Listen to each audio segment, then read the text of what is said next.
Good evening. पिछले lecture में हमने ह्यूमन वैल्यू स्टार्ट किया था, है ना। तो हमारे लेक्चर की अभी हम एथिक्स के इसमें पहला टॉपिक हमारा चल रहा है एथिक्स एंड ह्यूमन इंटरफेरेंस। उसमें जो पहला टॉपिक है एसेंस ऑफ एथिक्स, उसके बाद डिटर्मिनेंट्स, फिर dimensions, ethics in private and public life, ये सब हमने देख लिया। उसके बाद हमारा अगला टॉपिक है ह्यूमन वैल्यूज। ह्यूमन वैल्यूज क्या होती है, उसके अलग अलग टाइप्स कितने होते हैं, है ना, उसका नेचर कैसे होता है, क्या उसके बेसिक फीचर्स होते हैं, ये हमने पिछली क्लास में डिस्कस किया था। कुछ याद आ रहा है ह्यूमन वैल्यूज के बारे में? ठीक है ना। वैल्यूज कोई ऐसी चीज होती है जो हमें, हमारी बेसिक इंस्टिंक्ट होती है, जो हमें हमेशा गाइड करती है कि क्या रॉन्ग है क्या राइट है, हमारा कैरेक्टर कैसा है, हमारी पर्सनैलिटी कैसे है, उसको जो गाइडेंस होती है बेसिकली वो कहाँ से मिलती है, ह्यूमन वैल्यूज से मिलती है। और वो वैल्यूज हमारी एक पर्सनैलिटी में इनकलकेट करने के लिए कौन से फैक्टर रिस्पॉन्सिबल होते हैं, उसके लिए टॉपिक पढ़ेंगे हम लोग, role of family, society and educational institutions in inculcating values. हमारे अंदर वो वैल्यूज इनकलकेट करने में कौन से फैक्टर का हमारी लाइफ में उसका कंट्रीब्यूशन होता है। सबसे पहला तो कंट्रीब्यूशन होता है हमारी फैमिली का, ठीक है ना। फिर फैमिली के बाद आती है हमारी एजुकेशनल इंस्टीट्यूशन जहाँ पे हमने पढ़ाई की होती है। फिर होती है उसके बाद सोसाइटी में जहाँ पे हम लोग रहते हैं वो फैक्टर। तो कौन सी टीचिंग्स, कौन सी लर्निंग सोसाइटी देती है, वो हमें यहाँ पे पढ़ना है। ठीक है। इसका इंट्रोडक्शन हमने पिछले क्लास में शायद देख लिया था, है ना। और क्या कौन सी वैल्यू इनकलकेशन की कैसी प्रोसेस होती है, वो प्रोसेस भी हमने पिछली क्लास में देख ली थी। एक बार रिवाइज कर लेते हैं फिर आगे का पढ़ते हैं हम लोग। ठीक है। वैल्यू इनकलकेशन में इंपॉर्टेंट रोल किस किसका होता है, सोसाइटी का रोल कैसे होता है, ठीक है, ये सब हमने पढ़ा है। इंपॉर्टेंस ऑफ वैल्यू इनकलकेशन, ये सारी पांचों पॉइंट हमने पढ़े हैं। फिर प्रोसेस थी, कोलबर्ग्स की 6 स्टेजेस कौन सी है वो भी हमने देखी। पहली स्टेज है ओबीडियंस, फिर उसके बाद है रिवॉर्ड एंड पनिशमेंट, फिर गुड बॉय बैड बॉय, ये पनिशमेंट ये टैग होते हैं। उसके बाद रूल्स एंड रेगुलेशंस का सेटअप होता है हमारे लिए, वो रूल्स रेगुलेशन सेटअप होती है। फिर है सोशल कॉन्ट्रैक्ट, ये तो हमने पहले भी पढ़ा हुआ है सोशल कॉन्ट्रैक्ट। उसके बाद फाइनल स्टेज है इंटरनलाइजेशन, मतलब वो वैल्यू टोटली हमारे पर्सनैलिटी में एक इंटरनल पार्ट बन जाती है, ये उसकी फाइनल स्टेप होती है। ठीक है ना। बचपन में बच्चा जब 5 या 6 साल का होता है, 8 साल का होता है, तब तक ये बेसिक प्रोसेस चलती है, रिवॉर्ड पनिशमेंट। फिर एक बच्चे को खुद की बेटर अंडरस्टैंडिंग, अच्छा बुरा समझने लगता है, तो वो सोसाइटी के नॉर्म्स को फॉलो नहीं करता, वो क्वेश्चनिंग करता है। तो उसके ऊपर जबरदस्ती कोई ना कोई वैल्यू सिखाने के लिए हमें उसको रूल्स एंड रेगुलेशन की जरूरत पड़ती है। ठीक है ना। फिर धीरे धीरे सोशल कॉन्ट्रैक्ट, सबसे आगे स्टेप है इंटरनलाइजेशन, किसी वैल्यू का इंकलकेशन हो जाता है। तो ये सारी प्रोसेस हमने देखी है, डिस्कस भी की है पिछली क्लास में। हमारा अगला टॉपिक था सोर्सेस ऑफ वैल्यूज। तो वैल्यूज की सोर्सेस कौन सी होती है, बेसिकली सोर्सेस तो 3 ही हमने बताई, जो फैमिली, एजुकेशनल इंस्टीट्यूशन और सोसाइटी, ये तीनों बेसिक सोर्सेस है वैल्यू इनकलकेशन की।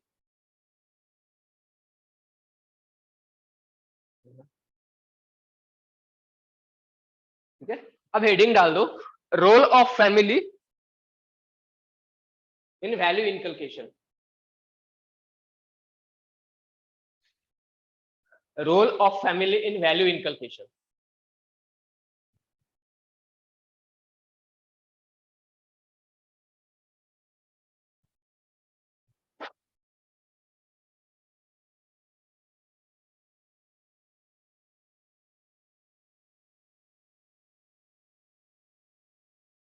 उसमें पहला पॉइंट डाल देना चाइल्ड ड्यूरिंग प्रैक्टिसेस। फैमिली का सबसे पहला रोल होता है कि जो बच्चा होता है उसकी ग्रोथ किस टाइप में होनी है, उसको कैसी कौन सी वैल्यू उसको पढ़ानी है, कौन सी चीजें उससे दूर रखनी है, उस सब में फैमिली का एक बहुत इंपॉर्टेंट रोल होता है। पेरेंट्स की अपब्रिंगिंग उसकी कैसी होती है वो बहुत ज्यादा इंपॉर्टेंट होती है। ठीक है। कौन सी बच्चा काम रहना है या फिर एंगर अग्रेसिव रहता है, ये सब बेसिक बेसिक चीजें बच्चे की अपब्रिंगिंग में हमें पढ़ाते हैं लोग फैमिली में, तो उसको बोलते हैं चाइल्ड रियरिंग, मतलब चाइल्ड की ग्रोथ कैसी होती है उन सब चीजों पे वो डिपेंड होता है। ठीक है। अगला है ऑब्जर्वेशनल लर्निंग। कुछ कुछ चीजें हमारी फैमिली का जो एनवायरमेंट होता है, बच्चों का मतलब बड़ों का या फिर बुजुर्गों का जो बिहेवियर होता है अपने बच्चों के लिए, उन चीजों से बच्चे ऑब्जर्वेशनल पावर करते हैं। आपने कभी ऑब्जर्व किया, एक अगर एग्जांपल आप सोच के देखोगे, जब भी अगर एक क्रिटिकल माइंड, रीजनिंग माइंड का जो अप्रोच होता है, हर बच्चे का अलग अलग होता है। जैसे अगर छोटे बच्चे को आप ऑब्जर्व करोगे तो हमेशा सीखने की कोशिश करता है, कोई नई चीज दिखेगी उसको देखेगा, पूछेगा ये क्या है, बहुत तरीके के वो क्वेश्चन करता है, हमें हमेशा, है ना। तो एक माइंड उसका ऑब्जर्वेशनल लर्निंग के लिए हमेशा ओपन होता है। काफी चीजें हैं हम उसको सिखाते हैं और कुछ कुछ चीजें होती है वो खुद से सीखता है। ठीक है। तो ये दूसरी चीज हो गई जो ऑब्जर्वेशनल लर्निंग। और बच्चा सबसे पहले किसको ऑब्जर्व करेगा? अपने फैमिली को ही ऑब्जर्व करेगा, अपने पेरेंट्स को, अपने सिबलिंग्स को। तो वहां से वो चीजें बहुत सारी इनकलकेट करता है, ठीक है ना। जैसे वायलेंस है, जेंडर डिस्क्रिमिनेशन है, अगर अपने फादर उसके मदर को थोड़ा बहुत डिस्क्रिमिनाइज करते हैं तो वहां से वो चीजें वो इनकलकेट होती जाती है उसके अंदर। तो ये सारी बेसिक बेसिक वहां की चीजें वहां पे वैल्यू एडिशन होते रहता है, अच्छी और बुरी दोनों तरीके की वैल्यू। पहला कौन सा था? Child rearing practices. दूसरा है ऑब्जर्वेशनल लर्निंग, ठीक है।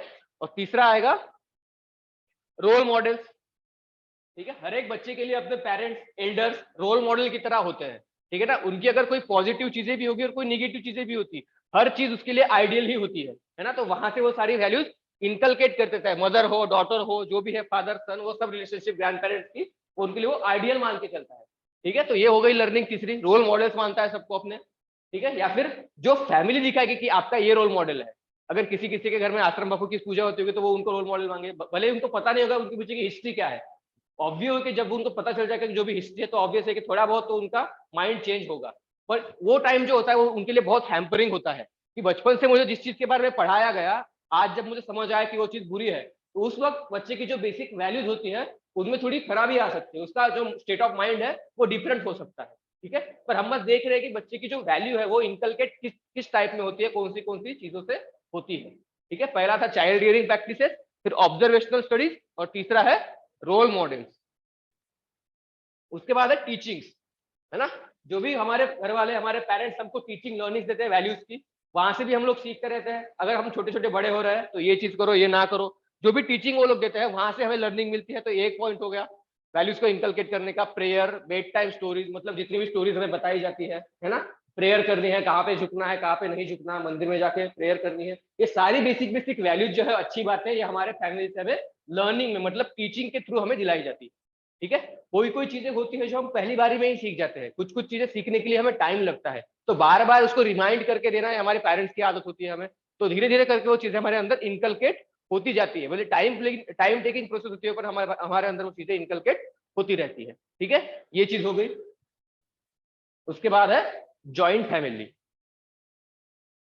ऑब्वियस है, न्यूक्लियर फैमिली और जॉइंट फैमिली, इन दोनों में डिफरेंस है। न्यूक्लियर फैमिली मतलब आप एक अकेली फैमिली हो, मदर, फादर, सिबलिंग्स और आप।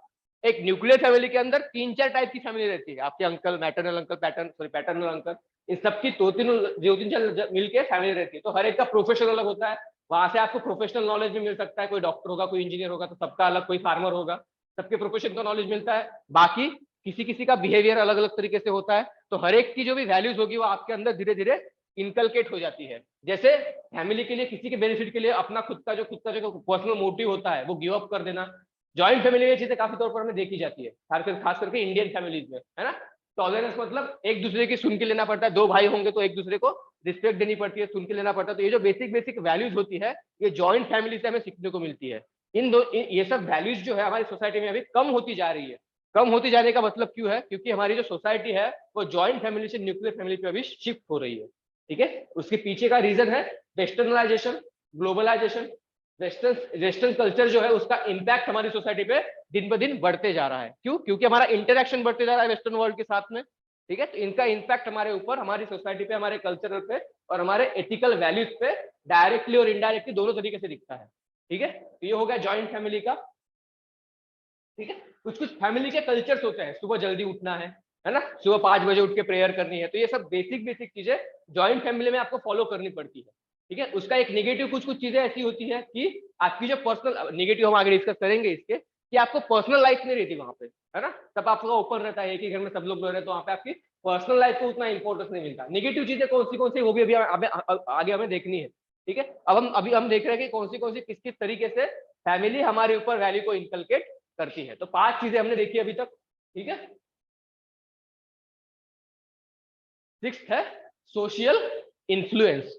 हमारे कुछ रिलेटिव्स होंगे, है ना, वो भी हमारे ऊपर कुछ ना कुछ तो, और उनके साथ जो मीटिंग्स होती है, कोई फैमिली फंक्शंस होते हैं ना वहां पे, तो सबकी मीटिंग होती है, तो वहां पे कुछ ना कुछ वैल्यू का इंकल्केशन हमारे अंदर होता है ना। तो ये सब चीजें हैं, जैसे रिस्पेक्ट, कॉर्टेसी, फ्रेंडलीनेस। जो भी बाहर से आएगा, जो भी गेस्ट है हमारे, उनको रिस्पेक्ट देनी है। तो ये बेसिक बेसिक वैल्यूज हमारी उन सब मीटिंग्स में बोलो या फिर सोशल इन्फ्लुएंसिंग में यहाँ पे डेवलप हो जाती है। एग्जाम्पल भी लिख लेना साथ में कि कौन सी वैल्यूज किस किस तरीके से डेवलप होती है। जैसे पहले इसमें था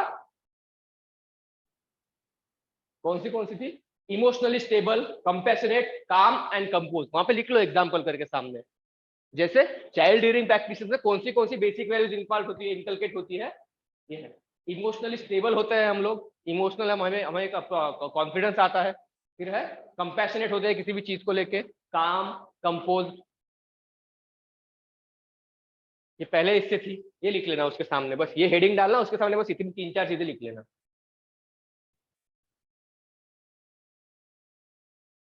हो गया, ठीक है। दूसरे इस पे ये ऐड करना कि वायलेंस, जेंडर डिस्क्रिमिनेशन, ये सारी चीजें भी आ सकती है ऑब्जर्वेशनल लर्निंग से।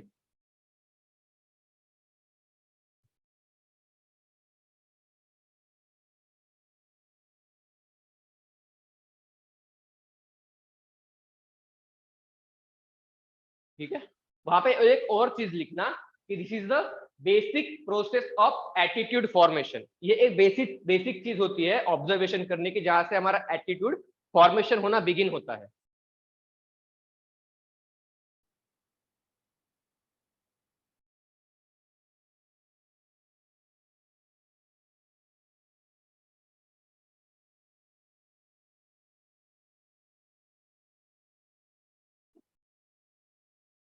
ठीक है, रोल मॉडल्स में लिख लेना ग्रैंड पेरेंट्स, सिबलिंग्स, सन्स। यहाँ पे इन सबसे जो, अब इसके बोल सकते हैं कौन सी वैल्यूज होगी, ड्रेसिंग सेंस वगैरह लिख लो। इन सब चीजों को वहां पे लर्निंग होती है रोल मॉडल से।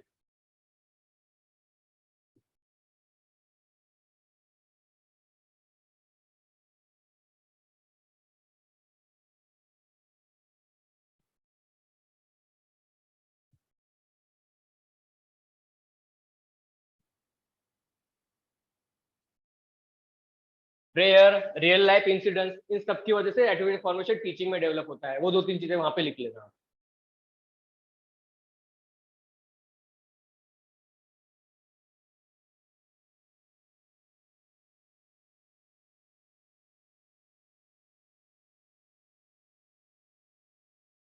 जॉइंट फैमिली में कौन सी वैल्यू होती है, टॉलरेंस, कोऑपरेशन, सैक्रिफाइस, केयर, ये सब वैल्यूज वहां पे इनकलकेट होती है जॉइंट फैमिली की केस में।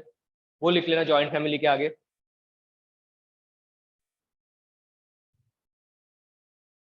ठीक है,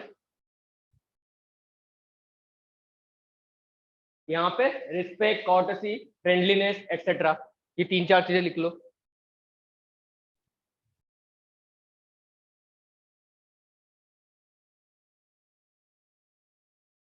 ठीक है, अगला है reward and punishment, rules and regulation. हमारे फैमिली में, सबकी फैमिली में कुछ ना कुछ तो basic basic rules and regulation होती है, उसके लिए पनिशमेंट भी होती है, तो वहां से भी हमें लर्निंग मिलती है कुछ ना कुछ।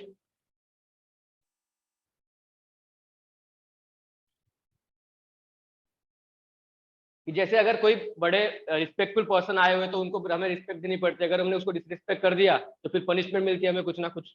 तो कौन सी चीजें अच्छी है कौन सी बुरी है, तो उसका वैल्यू इनकलकेशन हमारी पनिशमेंट, रिवॉर्ड देके। कोई कोई बच्चे होते हैं ना जो बंदे बड़े की सुनते नहीं है, तो उनको फिर पनिशमेंट या फिर रिवॉर्ड देके फिर जबरदस्ती बहला फुसला के फिर उनको वैल्यू सिखानी पड़ती है। ऐसे भी कुछ कुछ लोग होते हैं, तो ये उनके लिए है।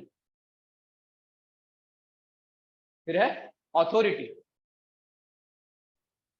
हम सबके घर में कोई ना कोई अथॉरिटी होती है किसी ना किसी, हमारे पेरेंट, या तो किसी किसी घर फादर होते हैं, किसी किसी घर में मदर होती है, कोई ग्रैंडफादर होते हैं सबके। तो एक अथॉरिटी का लेवल एक फैमिली में होने के कारण उन सबको बच्चे से फिर हर एक पर्सन को लगता है कि हमारे ऊपर कुछ ना कुछ रिस्पॉन्सिबिलिटी है, और रिस्पॉन्सिबिलिटी के साथ साथ एक ड्यूटी भी है हमारी कुछ ना कुछ उनके प्रति। ये फैमिली, ये जो फीलिंग होती है ये भी डेवलप होती है फैमिली के थ्रू, अथॉरिटी की।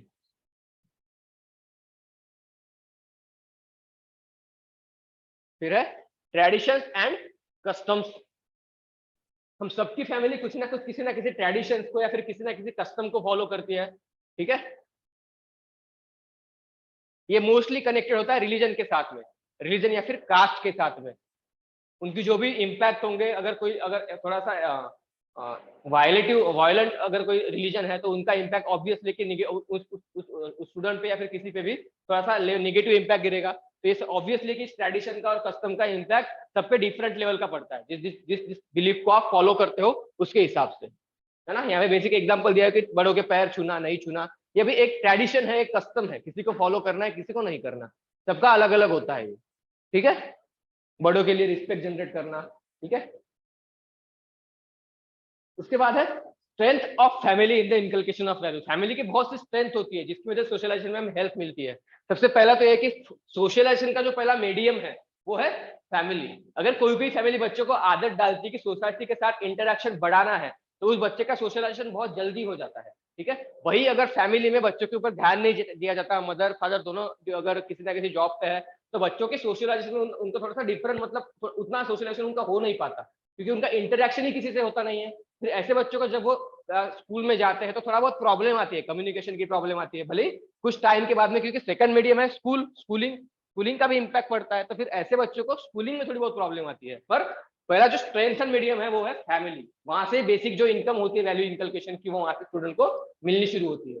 दूसरा पॉइंट है family is forever and continuous. देखो सोसाइटी में सोसाइटी आपकी चेंज हो सकती है, मैं चंद्रपुर में रहता हूँ, मैं नागपुर में शिफ्ट हो सकता हूँ, मैं दिल्ली में शिफ्ट हो सकता हूँ, पर बेसिक जो मेरी फैमिली है वो फैमिली तो चेंज नहीं होने वाली है ना, वो नहीं छूटेगी, क्योंकि जो फैमिली जो है वो एक कंटिन्यूअस सोर्स ऑफ इनकम है, वैल्यू इनकलकेशन का कंटिन्यूस सोर्स है फैमिली, ठीक है। तो वो छूट नहीं सकता, ठीक है। इसको लिख लो एक बार, strength of family for value inculcation,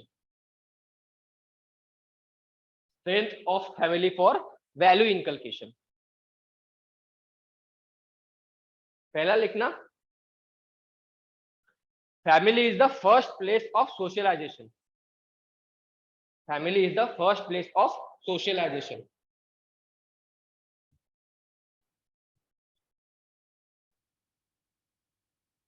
दूसरा लिखना, family is forever and continuous, forever and continuous source of value inculcation.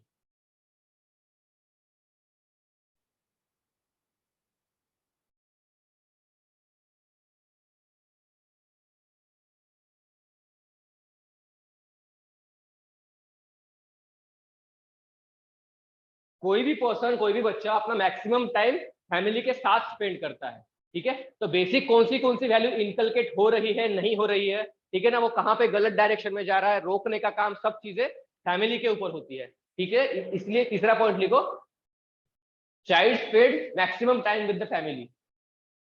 इसका बेनिफिट होता है हमें,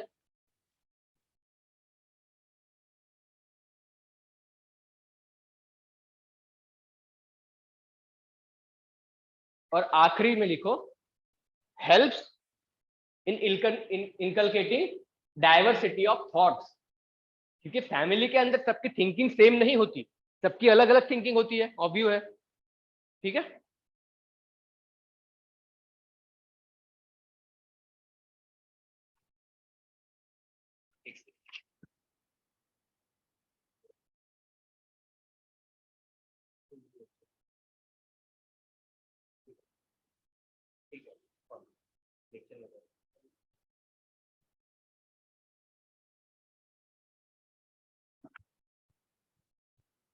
ठीक है, तो सबकी सोच डाइवर्स होती है, तो हमें डाइवर्सिफाई करने में बहुत ज्यादा हेल्प होती है, वहां पे सबसे कुछ ना कुछ सीखते हैं, सबकी लर्निंग अलग होती है, तो हमारा टिल्ट भी हो सकता है, ठीक है। अगर पापा कुछ बोल रहे हैं, मम्मी कुछ अलग बोल रही है, तो सब में से हमें वहां पे वेराइटी मिल जाती है, ठीक है ना, कहाँ पे किस टाइप पे किस तरीके का डिसीजन लेना है, तो वहां से हम वेरी कर सकते हैं।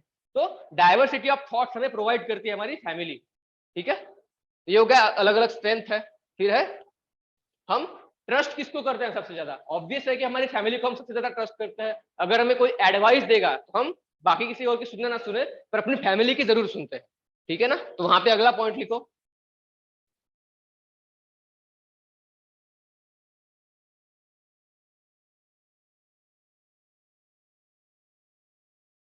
ट्रस्ट।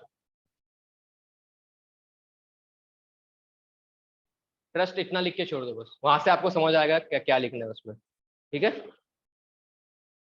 ठीक है, जब कोई बच्चे का बर्थ होता है, किसी भी सोशल किसी भी फैक्टर किसी भी कंपोनेंट का बर्थ होता है, तो पूरा ब्लैंक होता है, ठीक है, उसका डेवलपमेंट, उसकी जो डेवलपिंग है, कौन सी वैल्यूज वहां पे डालनी है, सबका डिसीजन एक फैमिली मेंबर का जो रोल होता है वहां पे, ठीक है। फैमिली का पहला प्रेफरेंस होता है किसी भी बच्चे पे, किसी भी ऑर्गेनिज्म, मतलब किसी भी कोई प्लांट एनिमल भी है तो वहां पे भी उसका जो भी पेरेंट होंगे उनका सबसे ज्यादा रोल होता है उसकी डेवलपमेंट में। तो ये भी सबसे बड़ी इंपॉर्टेंट चीज है कि सोशलाइजेशन अगर होना है तो, जैसे फॉर एग्जाम्पल किन किन बच्चों के पेरेंट्स नहीं होते तो वहां पे किनका रोल था, जो भी उनका पेरेंटिंग करते हैं, कोई ऑर्गेनाइजेशन है तो उनका जो भी थॉट प्रोसेस है वो उनके जैसे डेवलप हो जाता है धीरे धीरे, ठीक है। तो यहाँ पे है कि ये मत लिखो पॉइंट, बस मैं बता रहा हूँ कि बच्चा एक ब्लैंक स्लेट की जैसे होता है, ठीक है ना, उसको डेवलप करने का जो भी रोल है वो पूरा फैमिली का होता है।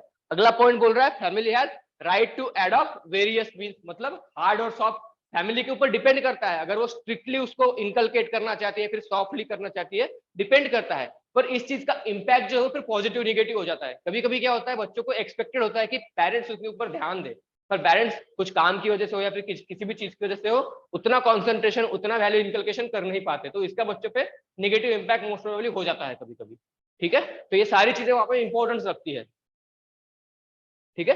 Family can effectively observe monitor, ये हमने लिख लिया ऊपर ही, है ना, कि फैमिली ऑब्जर्व कर सकते हैं कहाँ पे गलत हो रहा है, कहाँ पे सही जा रहा है, तो वहां पे उसको करेक्ट करके राइट डायरेक्शन में लेके आना, ये फैमिली का काम होता है। तो ये सारी स्ट्रेंथ है फैमिली में। फिर अगला लिखना problems in the role of family, कौन से प्रॉब्लम्स आते हैं फैमिली के रोल में।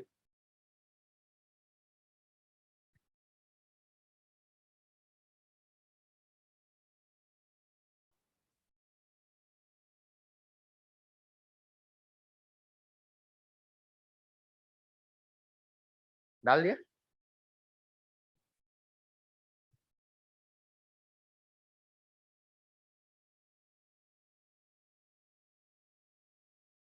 पहला है लिखना वहां पे पैट्रियार्कियल माइंडसेट, पैट्रियार्कियल माइंडसेट।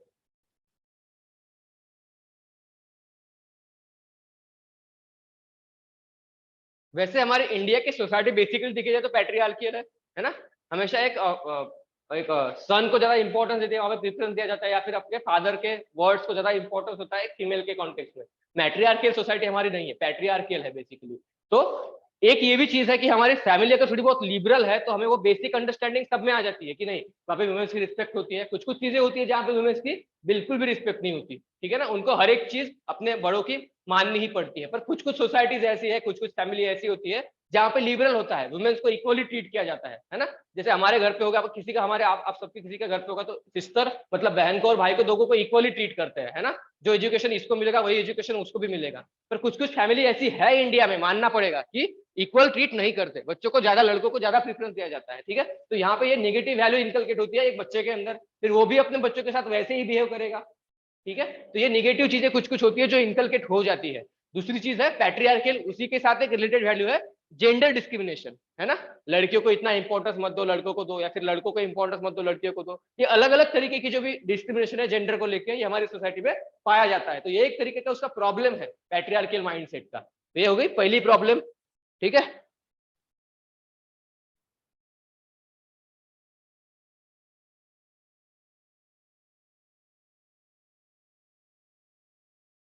दूसरा पॉइंट लिखना different members impart conflicting values, different members impart conflicting values।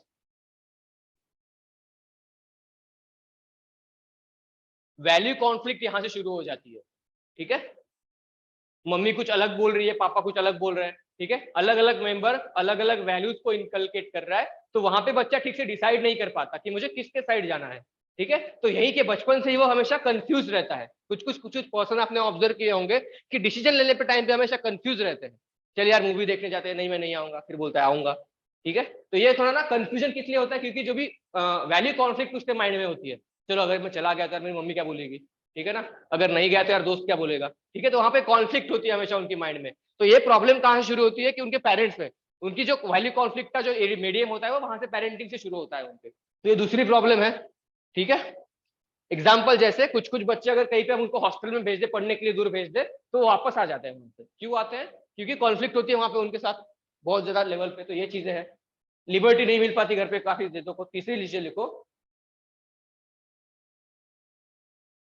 ठीक है। जैसे कभी कभी क्या होता है ना, फैमिली में पेरेंट्स ही बच्चों को सिखाते कुछ और है, वो खुद करते कुछ और है, है ना।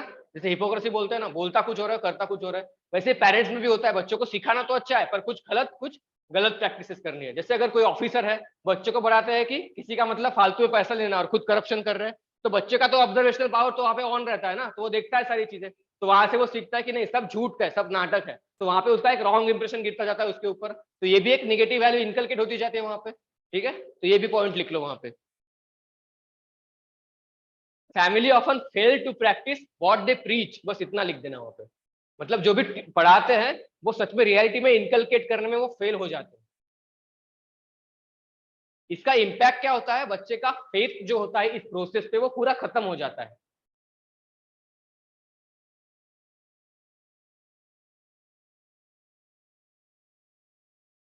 which leads to lose faith in the process। वही है एग्जाम्पल कि पेरेंट्स बच्चों को सिखा सकते हैं ऑनेस्ट और इंटीग्रेट रहो, पर खुद अगर करप्शन कर रहे हैं, ब्राइब ले रहे हैं, तो उसका इम्पैक्ट ऑब्वियसली है कि उस बच्चे पे नेगेटिव पड़ेगा, है ना। उसको ये पूरी प्रोसेस ही झूठी लगेगी, तुम्हारे पेरेंट्स ही झूठे हैं। ठीक है, ये चीज है। फिर अगला प्रॉब्लम है वही जो मैंने बताया था, चेंजिंग फैमिली स्ट्रक्चर, है ना। ये ग्लोबल सोसाइटी का बहुत बड़ा नेगेटिव इम्पैक्ट है कि फैमिली स्ट्रक्चर चेंज हो रहा है। उसका एक पॉजिटिव भी एस्पेक्ट है ना, कि हमें उतनी प्राइवेसी मिलती जा रही है, हम डेवलप कर सकते हैं खुद को। पर बेसिकली हमारे इंडियन ट्रेडिशन के हिसाब से इसको हम निगेटिव में काउंट करते हैं, क्योंकि जितना इम्पैक्ट सोशलाइजेशन का जॉइंट फैमिली में पड़ता है उतना न्यूक्लियर फैमिली में बच्चे नहीं डेवलप हो पाते, है ना। न्यूक्लियर फैमिली में क्या है, अगर पेरेंट दोनों अगर जॉब पे है तो बच्चे का जो पेरेंटिंग होगा वो कहाँ से होगा, नहीं हो पाता ना उसमें। वही अगर जॉइंट फैमिली तो ग्रैंड पेरेंट, ग्रैंड मदर, है ना, अंकल जो भी है वो सब कुछ ना किसी के थ्रू उसकी पेरेंटिंग होती रहती है, सोशलाइजेशन होते रहता है। पर न्यूक्लियर फैमिली में वो केस नहीं होती, इसलिए हम उसको निगेटिव पॉइंट में काउंट करते हैं। ठीक है, चेंजिंग फैमिली स्ट्रक्चर ये हो गया। अगला लिखना, मॉडर्नाइजेशन ऑफ सोसाइटी।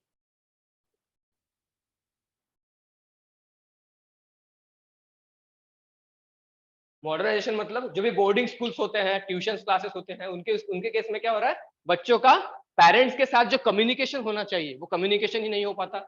आजकल क्या है, बचपन से बच्चे 5-6 बजे सुबह में अगर मॉर्निंग में 6-7 बजे निकल जाते हैं, रात को सीधा घर आते हैं। देखा होगा आपने रूटीन, खास करके मेट्रो सिटीज में ये बहुत ज्यादा फॉलो होता है। तो ऐसे में क्या होता है कि पेरेंट्स के साथ बच्चों का कम्युनिकेशन गैप हो जाता है। ठीक है ना, तो ये बहुत बड़ा नेगेटिव प्रोसेस है कि ये कम्युनिकेशन लैकिंग होना। इसकी वजह से क्या होता है, जो भी बेसिक वैल्यू की इंकल्केशन होनी चाहिए वो बच्चों के अंदर नहीं हो पाती। ठीक है, तो ये भी एक नेगेटिव पॉइंट है, लिख लिया इसको सबने।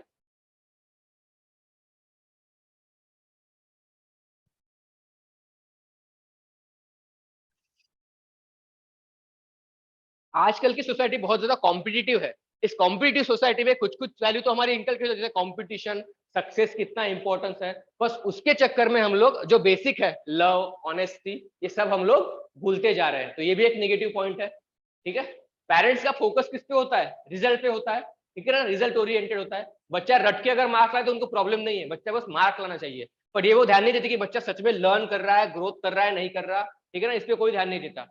तो जो एक फीलिंग होती है लव की, ऑनेस्टी की, वो सब सोसाइटी से घटती जा रही है और सोसाइटी रिजल्ट ओरिएंटेड बहुत ज्यादा बनती जा रही है। ठीक है, हम एजुकेशन क्यों लेते हैं, जॉब पाने के लिए लेते हैं। ठीक है ना, पर हम एजुकेशन इसलिए नहीं लेते कि हम एक बेटर पर्सन बन पाए, नहीं ना, ऐसा कोई नहीं होता। हम सबको एजुकेशन एज ए मीडियम है। ठीक है ना, जैसे मैंने बताया था टाइप्स ऑफ वैल्यूज में, एक तो होता है इंट्रिंसिक वैल्यू, दूसरा होता है मीडियम वाली वैल्यू, टर्मिनेटिंग वैल्यूज, दो थी।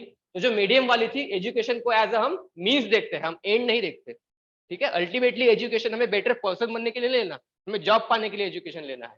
यही पे सारी प्रॉब्लम हो जाती है। ठीक है ना, अगर हमने अपने एजुकेशन सिस्टम को इसलिए ऐसे डेवलप कर दिया कि बच्चे एक बेटर पर्सन बने, ना कि एक जॉब करने के लायक बने। ठीक है, तो ऑब्वियसली जितनी भी प्रॉब्लम्स है सोसाइटी में, जितने भी क्राइम्स वगैरह है, वो आधे तो घट ही जाएंगे उस तरीके से।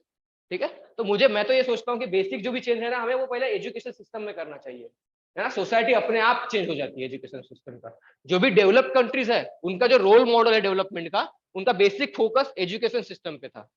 ठीक है, जैसे एजुकेशन सिस्टम इंक्रीज हुआ, डेवलप हुआ, तो वहां से उसका इम्पैक्ट डायरेक्टली इनडायरेक्टली सोसाइटी पे हुआ। ठीक है, सोसाइटी डेवलप हुई, स्टैंडर्ड ऑफ लिविंग अच्छा हुआ, वहां से फिर सोसाइटी धीरे धीरे डेवलप हुई। और ऑब्वियस है कि जब सोसाइटी डेवलप होती है तो फिर उसकी economic condition, political condition growth हो जाती है।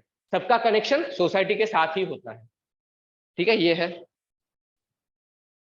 अगला है इनएडिक्वेट ऑटोनॉमी, डिसाइड नहीं कर पाते हम लोग, जो पेरेंट्स बोलेंगे वही करना पड़ता है, ऑटोनॉमी नहीं होती हमें, ठीक है ना, मुझे इंजीनियरिंग करनी है, मुझे जो भी करना है, ठीक है, क्योंकि ultimately source of income family होती है, तो जो वो बोलेंगे वही आपको करना पड़ता है, ठीक है।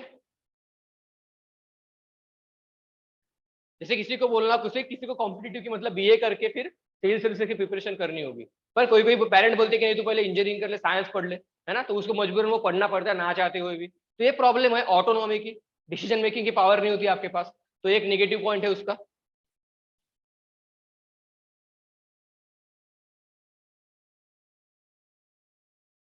अगला पॉइंट, अगला हेडिंग डालना, role of educational institutions in value inculcation.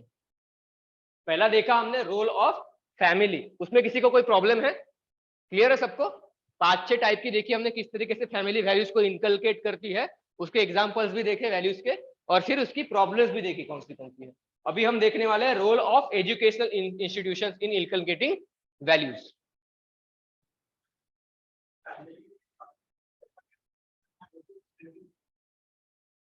हाँ, हम उसको भी ऐड कर सकते हैं, ठीक है ना, यही तो होता है ना, देखो मैंने बोला पहले कि एथिक्स एक एप्लीकेशन का सब्जेक्ट है, आप खुद की वैल्यू जितनी ऐड करोगे उसका आपने उतना आपको बेनिफिट ज्यादा होगा, वैल्यू एडिशन, ठीक है। जो मैं पढ़ा रहा हूँ वो तो कॉमन चीजें हैं, ठीक है ना, उसको आपको अपना माइंड यूज, जो भी इनोवेटिव चीजें है वो नोट डाउन करते रहो साथ साथ ना, यही तो ग्रोथ है, यही तो आपको सीखना है कि इस चीजों को अप्लाई कैसे करना है।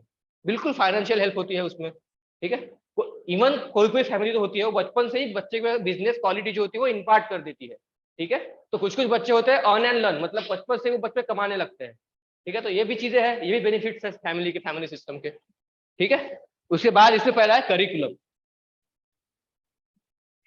मतलब जो भी एजुकेशन, किसी भी एजुकेशन सिस्टम का एक करिकुलम होता है ना, सिलेबस होता है, उस हिसाब से डिफाइन होता है कि जो स्टैंडर्ड होता है वो कैसे होगा, स्टेट बोर्ड का बच्चा, सीबीएसई का बच्चा, सबका स्टैंडर्ड अलग होता है, ठीक है ना। फॉर एग्जाम्पल जैसे अभी दिल्ली गवर्नमेंट ने किया, उनका जो करिकुलम होता है वो थोड़ा हैप्पीनेस ओरिएंटेड होता है, मतलब बच्चों को एग्जाम, मतलब एजुकेशन एक बर्डन नहीं लगना चाहिए, हंसते खेलते पढ़ाई होनी चाहिए, ठीक है ना। बच्चे जबरदस्ती पढ़ाई करते तो वो मजा नहीं आता, अगर वही खुश होकर बच्चे पढ़ेंगे तो ऑब्वियस है जो भी चीजें उनसे करवानी होंगी वो ज्यादा बेहतर तरीके से हम लोग करा के ले सकते हैं, ठीक है। तो जो करिकुलम होता है, जो सिलेबस होता है, वो बच्चे के ओरिएंटेशन से होना चाहिए, हैप्पीनेस ओरिएंटेशन होना चाहिए, ठीक है। तो ये भी पहली चीजें हैं, ठीक है। यहाँ पे लिखो पहला पॉइंट करिकुलम, उसमें लिखना syllabus and content of education in design, is design, is design according to constitution, tolerance and pluralism. Syllabus and content of the education is designed according to constitution, tolerance and pluralism. Example लिखना वहां पे, recently Delhi government has formulated happiness curriculum, वहां से समझ जाओगे कि happiness curriculum क्या है ना।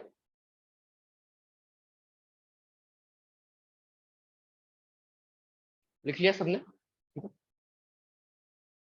पहला है टीचिंग टूल्स, स्कूल्स में अलग अलग तरीके के टीचिंग टूल्स यूज किए जाते हैं, जैसे केस स्टडी हो गई, टेक्नोलॉजी के मेथड्स हो गए, प्रेजेंटेशन देके केस स्टडी के अंदर बच्चों को केस स्टडी दी जाती है, ये इस कंडीशन में आप किस तरीके से बिहेव करेंगे, ये मेथड भी होती है, उस मेथड से भी बच्चे वैल्यू इनकलकेट किया जा सकता है, जैसे इफेक्टिव लर्निंग है ना, एग्जाम्पल्स देके बताया जाता है बच्चों को, तो ये भी चीजें वहां से लर्निंग होती है। पहली दूसरी चीज, टीचिंग टूल्स कौन से यूज किए जाए वैल्यू को इनकलकेट करने में। दूसरा पॉइंट लिखना टीचिंग टूल्स। तीसरा है विजिट एंड आउटिंग्स, किसी टेम्पल पे, किसी सोशल इंस्टीट्यूशन पे, किसी एनजीओ पे बच्चों को विजिटिंग करके फिर लर्निंग देना।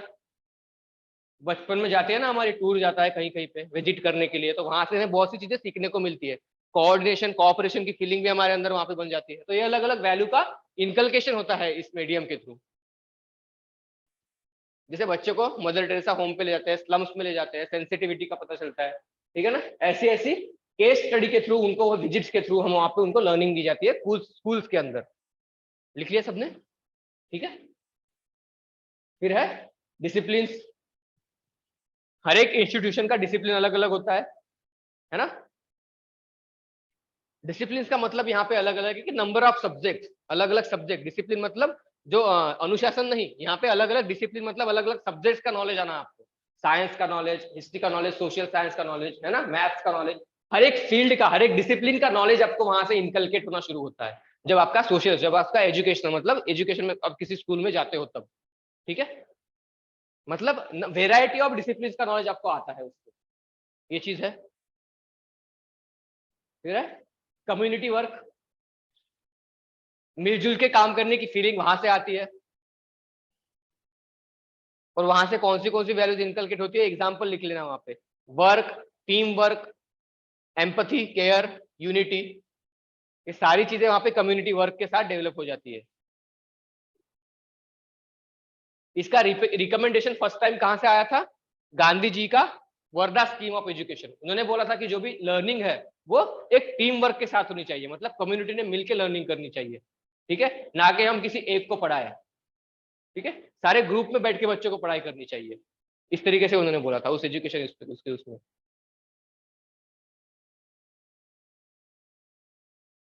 इस कम्युनिटी वर्क में क्या होगा ना, जो भी बहुत ही इंटेलिजेंट लड़का है वो भी बैठेगा, और जो इंटेलेक्ट कम है थोड़ा सा वो भी बैठेगा। तो उसमें क्या होगा, शेयरिंग हो जाएगी, क्वालिटीज की, वैल्यूज की शेयरिंग हो जाएगी, और थोड़ा बहुत उसका लेवल भी थोड़ा ग्रोथ हो जाएगा। ठीक है, तो ये भी उसकी फायदे हैं अलग अलग कम्युनिटी वर्क के। अगला है ऑब्जर्वेशन। बच्चे ऑब्जर्व करते हैं फेलो स्टूडेंट का जो भी बिहेवियर है। ठीक है, आप भी क्लास में ऑब्जर्व करते होंगे कि किसका बिहेवियर कैसा है, कौन कितना इंप्रूव कर रहा है, उसके अकॉर्डिंगली आपको लगता है कि नहीं मैं कॉम्पिटिशन में थोड़ा पीछे हूँ, तो मुझे खुद को और बेटर इंप्रूव करना चाहिए। ये लर्निंग आपकी बचपन से होती है, आपका कंपटीशन हर एक का होता है अपने फ्रेंड के साथ। तो 3 इडियट्स का डायलॉग है ना, दोस्त फेल हो जाए तो अच्छा लगता है, बुरा लगता है, पर अगर टॉप टॉप कर जाए तो और बुरा लगता है। उस तरीके से। फिर है पीयर ग्रुप्स। ऑब्वियसली कि जो आपका पीयर ग्रुप होगा, 2-3 लड़कों का 2-3 लड़कियों का ग्रुप होता है। ठीक है, वो अगर बहुत ज्यादा एक्टिव होंगे, किसी भी एक्टिविटी में पार्टिसिपेशन करते होंगे, तो उसका इम्पैक्ट आप पर भी पड़ता है। भले ही आपको कुछ आता नहीं होगा, पर फिर भी आप एक कोशिश तो करते हो कि मैं अपने ग्रुप के साथ रहूंगा तो कुछ ना कुछ परफॉर्म करूंगा। ठीक है, तो ये भी इम्पैक्ट वहां पे बच्चों पे पड़ता है पीयर ग्रुप्स का। ठीक है, teachers as the role model, ये बहुत बड़ा, बहुत ही इंपॉर्टेंट पॉइंट है टीचर। हम सबको पता है कि बचपन में हमारे कुछ ना कुछ टीचर्स थे, उनकी बहुत सारी वैल्यूज हमारे अंदर आज भी हम लोग इनकलकेट करते हैं। पंक्चुअलिटी, है ना, ये जो बेसिक बेसिक जो वैल्यूज होती है, ये सबसे बड़ा रोल होता है टीचर का। जो 4th स्टैंडर्ड तक, 5th स्टैंडर्ड तक जो हमें टीचर मिलते हैं ना, उनका बहुत बड़ा रोल होता है। 6-7 तक भी, 8 तक।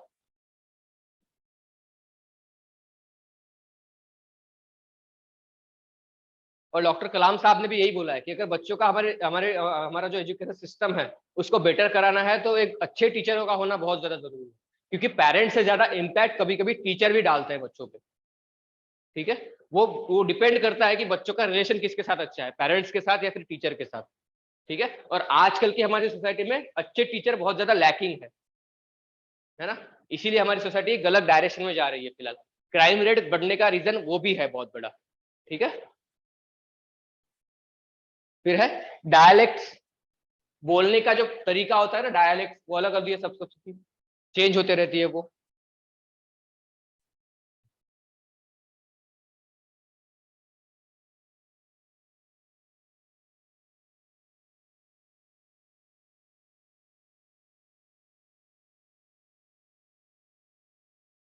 घर में कोई कोई बच्चा बिल्कुल भी बोलता नहीं है, पर उसको जब अगर स्कूल में डाल दिया तो उसकी बोलने की क्षमता थोड़ी बढ़ जाती है।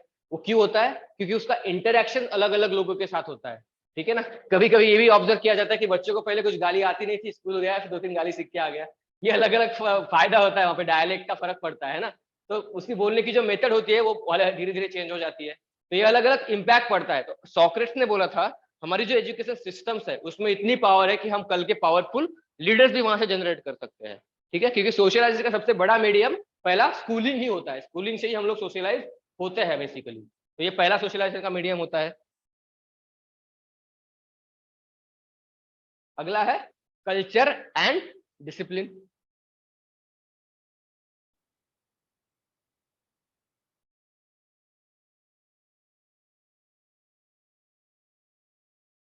किसी भी इंस्टीट्यूशन का कल्चर डिसिप्लिन हमें बहुत सी चीजें सिखा देता है। और ये तो सारी बेसिक क्वालिटी है। डिसिप्लिन और कल्चर जो है, ये हर चीज का, हर एक स्कूल का अलग होता है। सबसे मॉर्निंग में प्रेयर होगी सबसे पहले, फिर दोपहर में कुछ होगा, फिर इवनिंग में कुछ स्पोर्ट्स स्टडी होगी। हर एक इंस्टीट्यूशन का कल्चर और टीचिंग अलग अलग वर्क करती है सब स्टूडेंट पे, तो उसका बहुत बड़ा इम्पैक्ट पड़ता है हमारी आगे की लाइफ पे। और अगर आपका इंस्टीट्यूशन, आपका कॉलेज किसी समय से फिलोसॉफिकल ग्रुप के साथ अटैच है, तो उसका तो बहुत ज्यादा इम्पैक्ट पड़ता है फिर, है ना। तो ये भी चीजें हैं।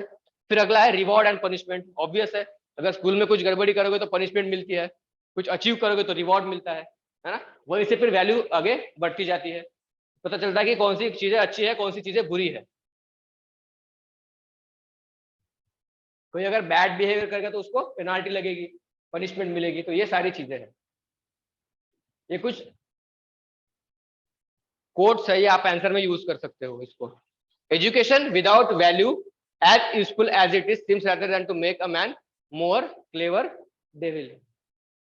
मतलब समझ में आ रहा है इसका?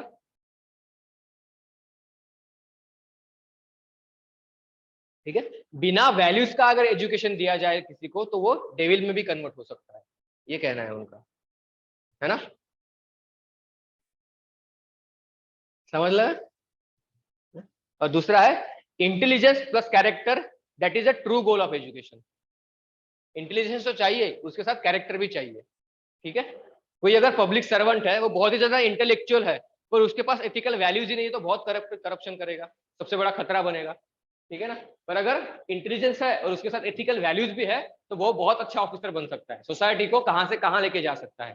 ठीक है ना। जो भी हमारे डिप्रेस्ड ग्रुप है, उनका भी बहुत लेवल पर डेवलपमेंट कर सकता है। तो ये सारी चीजें हैं जो ध्यान में रखनी पड़ती है एज एजुकेशन सिस्टम के ऊपर। स्ट्रेंथ कौन सी होती है एजुकेशन सिस्टम की इन इनकलकेशन ऑफ वैल्यूज? कौन सी स्ट्रेंथ है?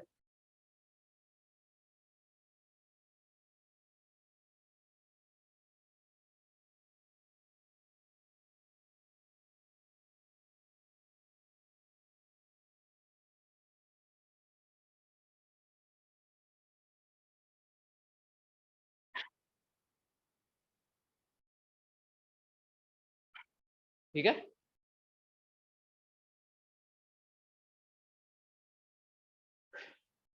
स्कूल जो होता है फैमिली के बाद फर्स्ट फॉर्म ऑफ सोशलाइजेशन होता है। वहां से हमारा इंटरेक्शन सोसाइटी के साथ पहली बार होता है। पेरेंट्स तो हमारे अपने होते हैं, वो हमारे इंटरनल होते हैं, पर सोसाइटी के साथ जो हमारा इंटरेक्शन होता है वो पहली बार स्कूल्स के थ्रू होता है। इसलिए स्कूल एक बहुत इंपॉर्टेंट रोल प्ले करता है सोशलाइजेशन के कॉन्टेक्स्ट में। ठीक है, तो ये पहली स्ट्रेंथ है स्कूल की। दूसरा है स्कूल एक अथॉरिटी पैदा करता है बच्चे के ऊपर, उसके ऊपर एक कंट्रोल एस्टेब्लिश करने का काम है स्कूल का। तो ये दूसरा स्ट्रेंथ है। कौन सी वैल्यू इनकलकेट करनी है, स्ट्रेंथन करनी है, कौन सी निगेटिव मतलब कौन सी डिपार्ट करनी है, वो स्ट्रेंथ एक स्कूल की होती है, अथॉरिटी होती है बच्चे के ऊपर, कि अपना वर्क कल्चर, अपना डिसिप्लिन कैसे रखना है। वहां से बच्चों के ऊपर निगेटिव पॉजिटिव इंपैक्ट बहुत जल्दी पड़ता है। ठीक है ना।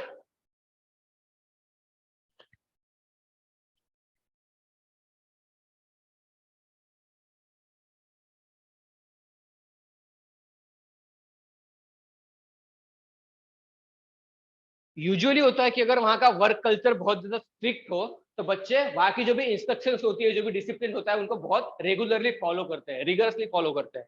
ठीक है, तो ये भी एक स्ट्रेंथ है टीचर्स एंड प्रिंसिपल का बिहेवियर या फिर उनका स्ट्रिक्टनेस। फिर अगला है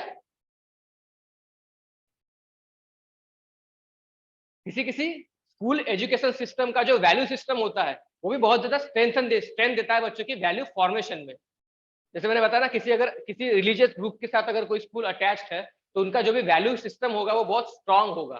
ठीक है, बेसिकली जब बचपन में हम छोटे होते हैं तो हमें एक चलो जब बड़े हो जाते हैं तब तो किसी रिलीजियस ग्रुप का इंटरेस्ट हमारे ऊपर नहीं होना चाहिए, पर बेसिकली जब बचपन में वैल्यू इनकलकेशन में उसका अगर हेल्प हो तो वो बहुत अच्छी बात होती है ना। तो ये भी चीज है, स्ट्रेंथ दिलाती है किसी भी चीज को। स्कूल्स का जो सबसे ज्यादा बड़ा इंपैक्ट होता है वो हमारे साइकोलॉजिकल डेवलपमेंट पे होता है ना। बच्चों के साथ हमारा इंटरेक्शन कैसा है, कोई बच्चा अगर किसका माइंड साइकोलॉजिकली डेवलप नहीं हो रहा है, तो स्कूल्स के मीडियम थ्रू, अलग अलग मीडियम होते हैं ना, टीचिंग की अलग अलग मेथड्स होती है, किसी ना किसी मेथड थ्रू तो उस बच्चे का जो कम्युनिकेशन जो लैकिंग हो रहा है वो धीरे धीरे डेवलप हो सकता है। ठीक है, तो स्कूल्स के थ्रू उनका डेवलपमेंट अच्छे लेवल पे हम लोग करा सकते हैं। ठीक है ना। तो पहला वही है कि वेल डेवलप वेल डिजाइन पैडोलॉजी होती है, स्ट्रक्चर होती है, अलग अलग मेथड्स का यूज किया जाता है, ठीक है ना, विजिट का, टूर का मॉडल है, फिर इंटरेक्शन का मॉडल है ना, दोस्तों के साथ मिलजुल के रहना है, अलग अलग फीलिंग्स है उनके साथ। उसके साथ क्या होता है कि बच्चे का हॉलिस्टिक मतलब साइकोलॉजिकल डेवलपमेंट भी बहुत अच्छे लेवल पे होता है, ठीक है, तो ये स्ट्रेंथ है उसका। फिर peer pressure, mutual comparison and competition, ये सब तो बहुत जरूरी है लाइफ में। दोस्तों की कुछ ना कुछ बातें हो या फिर कंपटीशन हो क्लास में, कोई बंदा आगे जा रहा है, कोई मुझसे कैसे बड़े आगे जा रहा है, तो ये सब कंपटीशन की बात है, ये लाइफ में होना भी बहुत जरूरी है, पर इनका बहुत ज्यादा लेवल पे होना ये भी गलत बात है, ठीक है। तो ये स्ट्रेंथ स्कूल या फिर एजुकेशनल इंस्टीट्यूशन हमें प्रोवाइड करती है, ठीक है।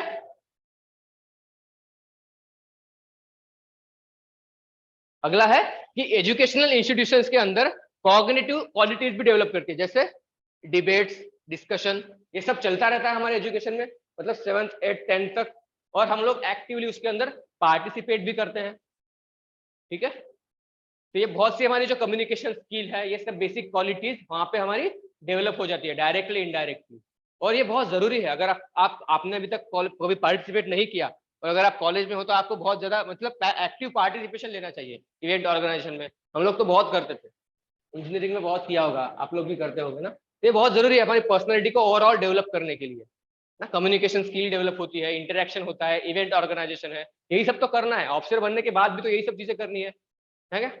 पॉलिसीज को मैनेज करना है, फंड को रेगुलेट करना है, ये सारी चीजें हम वहां पे लर्निंग करते हैं, ठीक है। फिर लिखो problems in the role of education.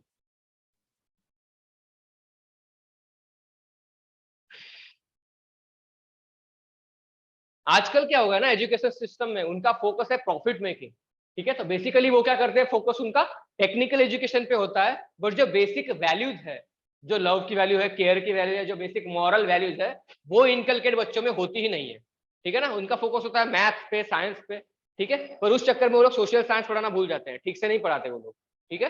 Maths की फैकल्टी, साइंस की फैकल्टी तो होती है, पर सोशल साइंस की फैकल्टी नहीं होती। कोर्स का टीचर सोशल साइंस पढ़ाता है वहां पे, तो ये है, ये रियलिटी है, काफी चीजों पे है ये जगह, ठीक है। तो ये चीजें वहां पे लैकिंग हो जाती है, पैरेलली बैलेंस डेवलपमेंट नहीं होता, जबकि डेवलपमेंट सोशल साइंस को और अच्छी तरीके से पढ़ाया जाना है, क्योंकि बेसिक बच्चों को उसी चीज की तो जरूरत पड़नी है आगे, है ना, ठीक है। तो ये चीज बहुत गलत होती है वहां पे मॉरल वैल्यूज की। अगला है पॉलिटिसाइजेशन ऑफ एजुकेशन।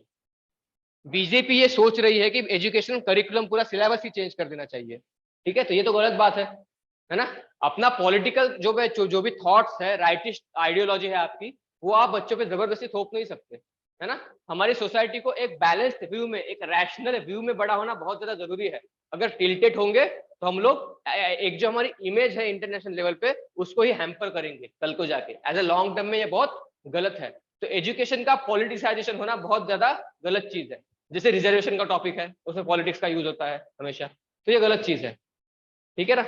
जैसे फॉर एग्जाम्पल अभी पिछले 2-3 साल से एमपीएससी का एग्जाम नहीं हो रहा था जल्दी, कोरोना की वजह से, ठीक है। क्यों नहीं हो रहा था, क्योंकि उनकी गवर्नमेंट स्टेबल नहीं थी, 3 लोगों की गवर्नमेंट थी, रिजर्वेशन की वजह से एग्जाम नहीं हो रहे थे, तो इनका क्या होता है, उसमें बच्चों का बहुत ज्यादा नुकसान हो जाता है ना। तो ये नहीं होना चाहिए, एजुकेशन में पॉलिटिकल इंटरफेरेंस नहीं होना चाहिए। फिर अगला है एक्सपीरियंस के थ्रू लर्निंग नहीं होती, बस लर्निंग होती है, एक्सपीरियंस के थ्रू लर्निंग नहीं होती, ये भी बहुत बड़ा क्रिटिकल प्रॉब्लम है हमारी सोसाइटी, मतलब एजुकेशन सिस्टम का, ठीक है। एग्जाम्पल के थ्रू नहीं लर्निंग होती, बस किताबी लर्निंग हो जाती है, उसकी वजह से फिर मॉरल इश्यूज आना शुरू हो जाते हैं बच्चे के अंदर, ठीक है।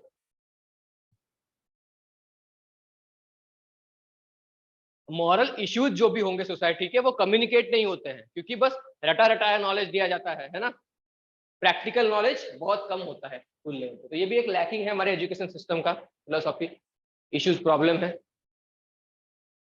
ये बहुत इंपॉर्टेंट है। क्वालिटी, हाँ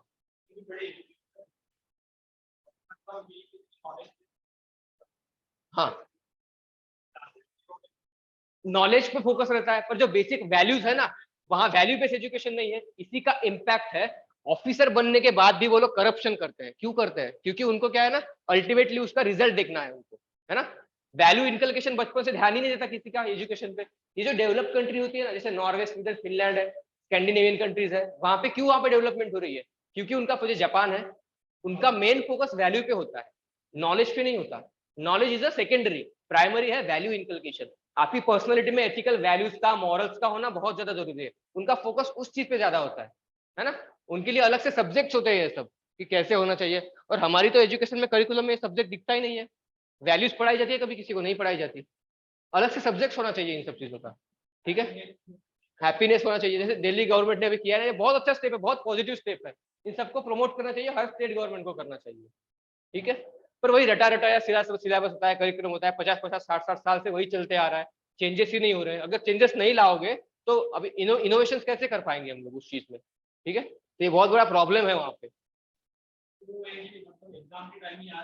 हाँ, पूछा तो कुछ याद नहीं रहता, क्योंकि ये पूरा सिस्टम ही वैसे डिजाइन किया गया है ना। क्योंकि आपको एक रिजल्ट, मतलब उनको रिजल्ट चाहिए। वो देखते नहीं है कि आपको कितना आता है कितना नहीं आता, चीट करके लाओ कैसे भी लाओ, पर एक उनको रिजल्ट चाहिए। पेरेंट्स को भी रिजल्ट ही चाहिए, है ना। पेरेंट्स कभी देखते नहीं ओवरऑल कि मेरे बच्चे की ग्रोथ हो रही है नहीं, पहले उसको एबीसीडी आता था, अब उसको टेबल्स आ रहे नहीं, वो कुछ उनको कुछ नहीं, उनको बस रिजल्ट चाहिए अपना, ठीक है ना। कुछ कुछ पेरेंट्स होते हैं, बस बहुत, अगर मेजोरिटी में देखा चाहिए तो ऐसी चीजें होती नहीं है, और ना स्कूल उस चीजों पर ध्यान देती है, ठीक है। और इसका बड़ा वही है कि ग्लोबलाइजेशन लाइफ है, बच्चों का पेरेंट्स का कम्युनिकेशन गैप होते जाता है, ये भी चीजें हैं, ठीक है। और जो एक तो सबसे बड़ी बात प्रॉब्लम ये है ना कि एजुकेशन को एक एज अ प्रॉफिट मेटिव का एक बिजनेस की तरह देखा जा रहा है, ठीक है ना। उसको एज अ मतलब एक इंस्टीट्यूशन की तरह नहीं देखा जाता, जो इंस्टीट्यूशन जो बच्चों की बेसिक वैल्यूज को इनकलकेट करने का सबसे पहला मीडियम होता है ना। पर उसको वैसे नहीं, एक प्रोफेशन की तरह देखा जा रहा है। टीचर एज अ प्रोफेशन अलग है, टीचर एज अ रिस्पॉन्सिबिलिटी अलग है ना। तो ये दोनों अलग अलग चीजें हैं, तो इस चीजों पे भी हमें ध्यान देना चाहिए। अगला है,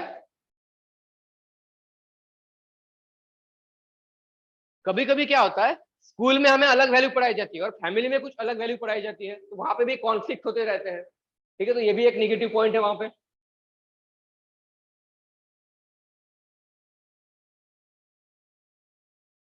कभी कभी हम पाते हैं कि अगर कोई सिविल सर्वेंट भी है, कितना भी बड़ा क्यों ना हो जाए, वो डावरी लेता है, मतलब हुंडा, है ना। हिंदी में क्या बोलते हैं उसको, दहेज, दहेज की प्रथा, है ना। ये तो ऑब्जर्व है सोसाइटी में, मतलब आप कितना भी पढ़ लिख लो, ये तो मुझे लेना ही है, ठीक है, क्योंकि मुझे पेरेंट्स ने इतना सिखाया पढ़ाया, इतना पैसा खर्च किया, तो मैं तो लूंगा ही, ठीक है ना। पर ये तो मतलब वैल्यू का पूरा खत्म, मतलब कोई रखा ही नहीं वहां पे, है ना। मतलब अगर सिविल सर्वेंट भी बन जाते हो फिर भी आप दहेज ले रहे हो, तो ये बहुत बड़ी इतना, इससे बुरा क्या हो सकता है, ठीक है। तो इथिक्स पढ़ के भी क्या फायदा हुआ फिर वहां पे। ठीक है, तो ये सब चीजें इंस्टीट्यूशन के वहां पे फेलियर हो जाती है। फिर है अगला, role of society in value inculcation. Society का क्या रोल है हमारी वैल्यू इनकलकेशन में।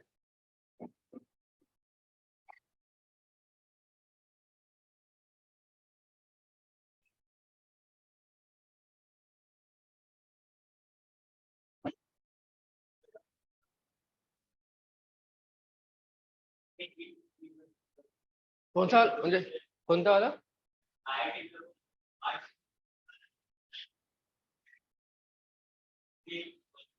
पॉजिटिव स्टेप बोल सकते हैं। हाँ, मतलब देखो, पर ये भी है ना कि उस लेवल का नॉलेज कितने लोगों को है। जैसे अभी आपने बताया कि आईआईटी में भी हम लोग आर्ट पढ़ा रहे हैं, ठीक है, तो बच्चों को ये तो पता ही नहीं है ना कि यार आईआईटी में आर्ट भी पढ़ते हैं, है ना? काफी लोगों को नहीं पता, तो इसका मार्केटिंग नहीं करती ना गवर्नमेंट, इसकी ऐड नहीं देती, तो बच्चों को पता ही नहीं है। बच्चों को लगता है कि आईआईटी मतलब खाली इंजीनियरिंग है, साइंस है, ठीक है। पर गवर्नमेंट का जो फोकस है वो शिफ्ट हो रहा है, ये बच्चों को पता ही नहीं है, पब्लिक को पता ही नहीं है, तो कैसे होगा इसका मार्केटिंग, है ना। ये ऑब्वियसली कि ये पॉजिटिव स्टेप है, ये बहुत अच्छी बात है। मेरे एक नॉन थे, मैं दिल्ली में जब था, तो मेरे भैया एक थे, वो नेवी से रिटायर्ड थे, तो उनका एक नॉन कोई मतलब उनका रिलेटिव आया था, तो उसने पीएचडी की थी अपने इसमें, वेद शास्त्र में उन्होंने पीएचडी की थी, ठीक है। तो ये काफी चीजें, मतलब वो भी बनारस आईआईटी बनारस से की थी उन्होंने। तो मतलब वहां पे भी ये सब चीजों को पढ़ाया जाता है, पर इन सब का कोई मतलब इंपॉर्टेंस नहीं है, किसी को पता ही नहीं है ये सब भी होता है करके, ठीक है ना। इसका मार्केटिंग करना बहुत ज्यादा जरूरी है, मतलब लोगों तक वो चीज पहुंचनी चाहिए कि नहीं ये भी चीज है, ठीक है। तो ये पॉइंट हो गया वहां पे। तो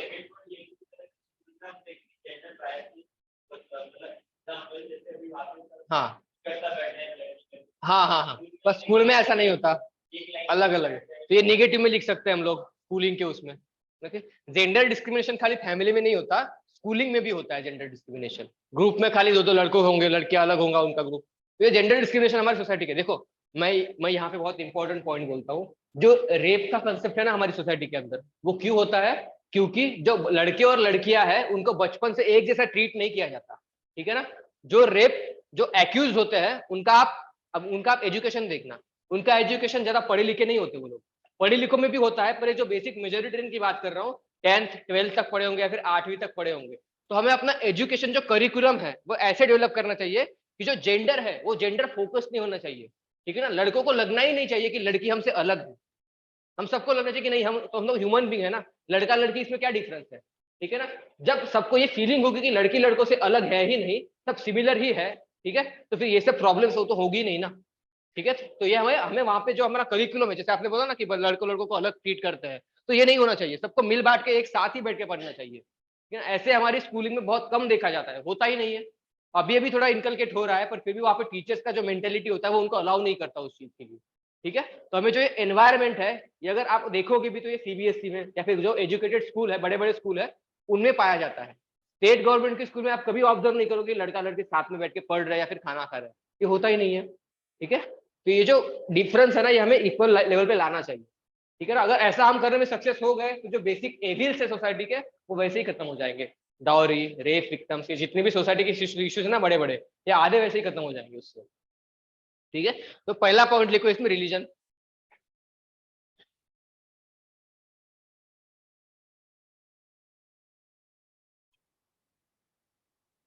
रिलीजन एक सबसे बड़ा मीडियम है वैल्यू इनकलकेशन का, है ना। हर एक रिलीजन की अलग अलग वैल्यूज होती है, टॉलरेंस, एम्पैथी, सिंपैथी, है ना, नॉन वायलेंस, है ना, डिस्क्रिमिनेशन, कंपैशन, ये सब की अलग अलग होती है।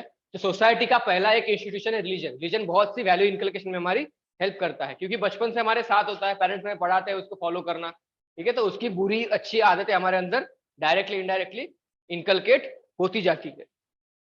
उसके बाद अगला है traditions and customs. Loyalty Rakshabandhan के थ्रू होती है, फिर करेज तिलक के अंदर, उसके अंदर ये सब चीजें ट्रेडिशन और कस्टम से हम लर्निंग करते रहते हैं धीरे धीरे,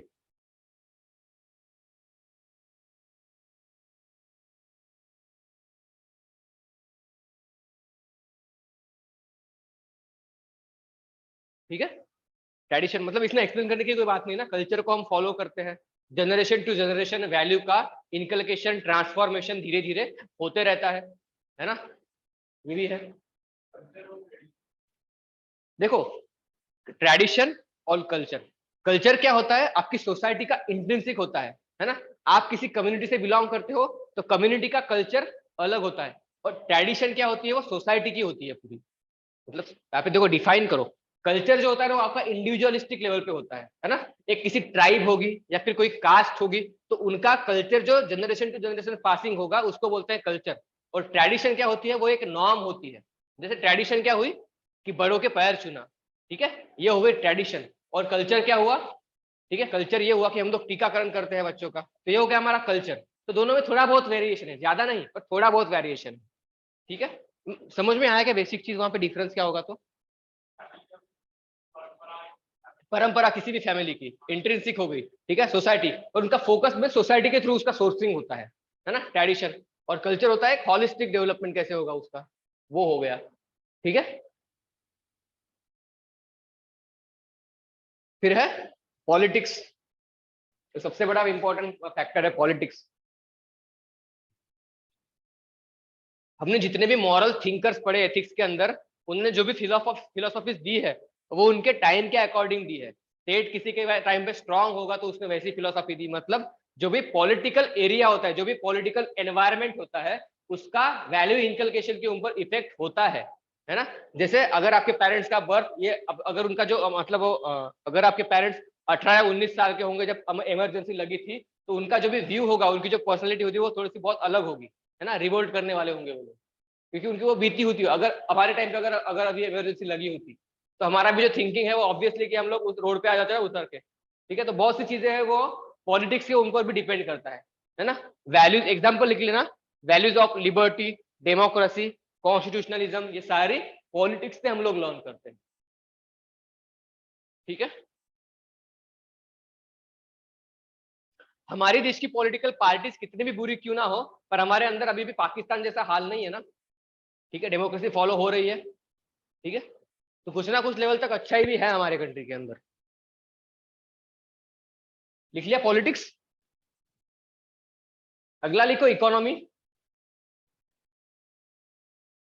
वैल्यू इंकलकेशन में इकोनॉमी का भी बहुत बड़ा रोल होता है।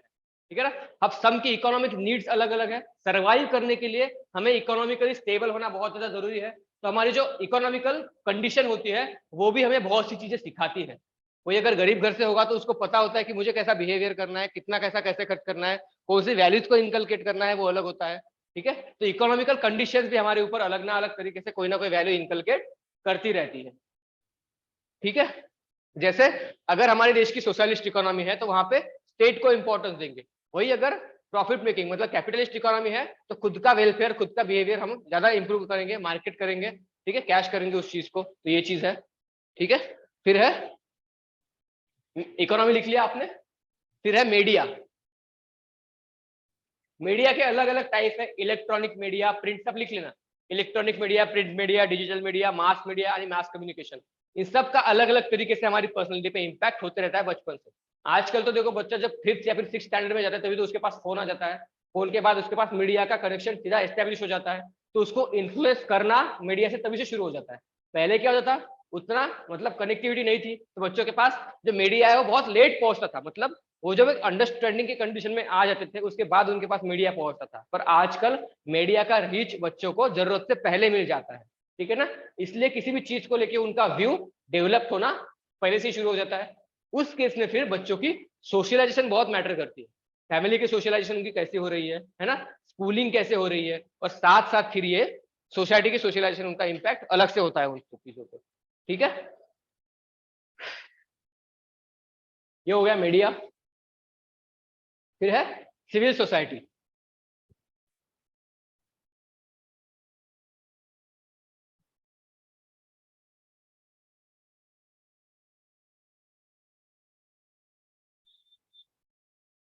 ठीक है, आप जब कॉलेज में होंगे, जैसे मैं कॉलेज में था उस टाइम पे, उसमें उस वक्त अन्ना हजारे का वो आंदोलन आया था, जन लोकपाल आंदोलन। ठीक है, उस टाइम पे जो सिविल सोसाइटी वो पूरी गवर्नमेंट के अगेंस्ट हो गई थी, है ना, लोकपाल बिल पास कराने के लिए। ठीक है, तो ऐसे टाइम पे क्या होता है, सोसाइटी की जितनी भी मूवमेंट्स होती है ना, वो मूवमेंट सोसाइटी पे बहुत गहरा इंपैक्ट डालती है, हमारी थॉट प्रोसेस पे बहुत ज्यादा हावी हो जाती है। जैसे इमरजेंसी के वक्त जेपी मूवमेंट आया था। ठीक है, ऐसी ऐसे ऐसे सब हमारी फ्रीडम स्ट्रगल है, फ्रीडम स्ट्रगल का भी लोगों के माइंड पे, पूरे कैरेक्टर पे बहुत ज्यादा इम्पैक्ट हुआ है। ठीक है, तो अलग अलग टाइप से उनका इंपैक्ट अलग अलग तरीके से होता है। ठीक है, क्लियर है। फिर है लोकल कम्युनिटी।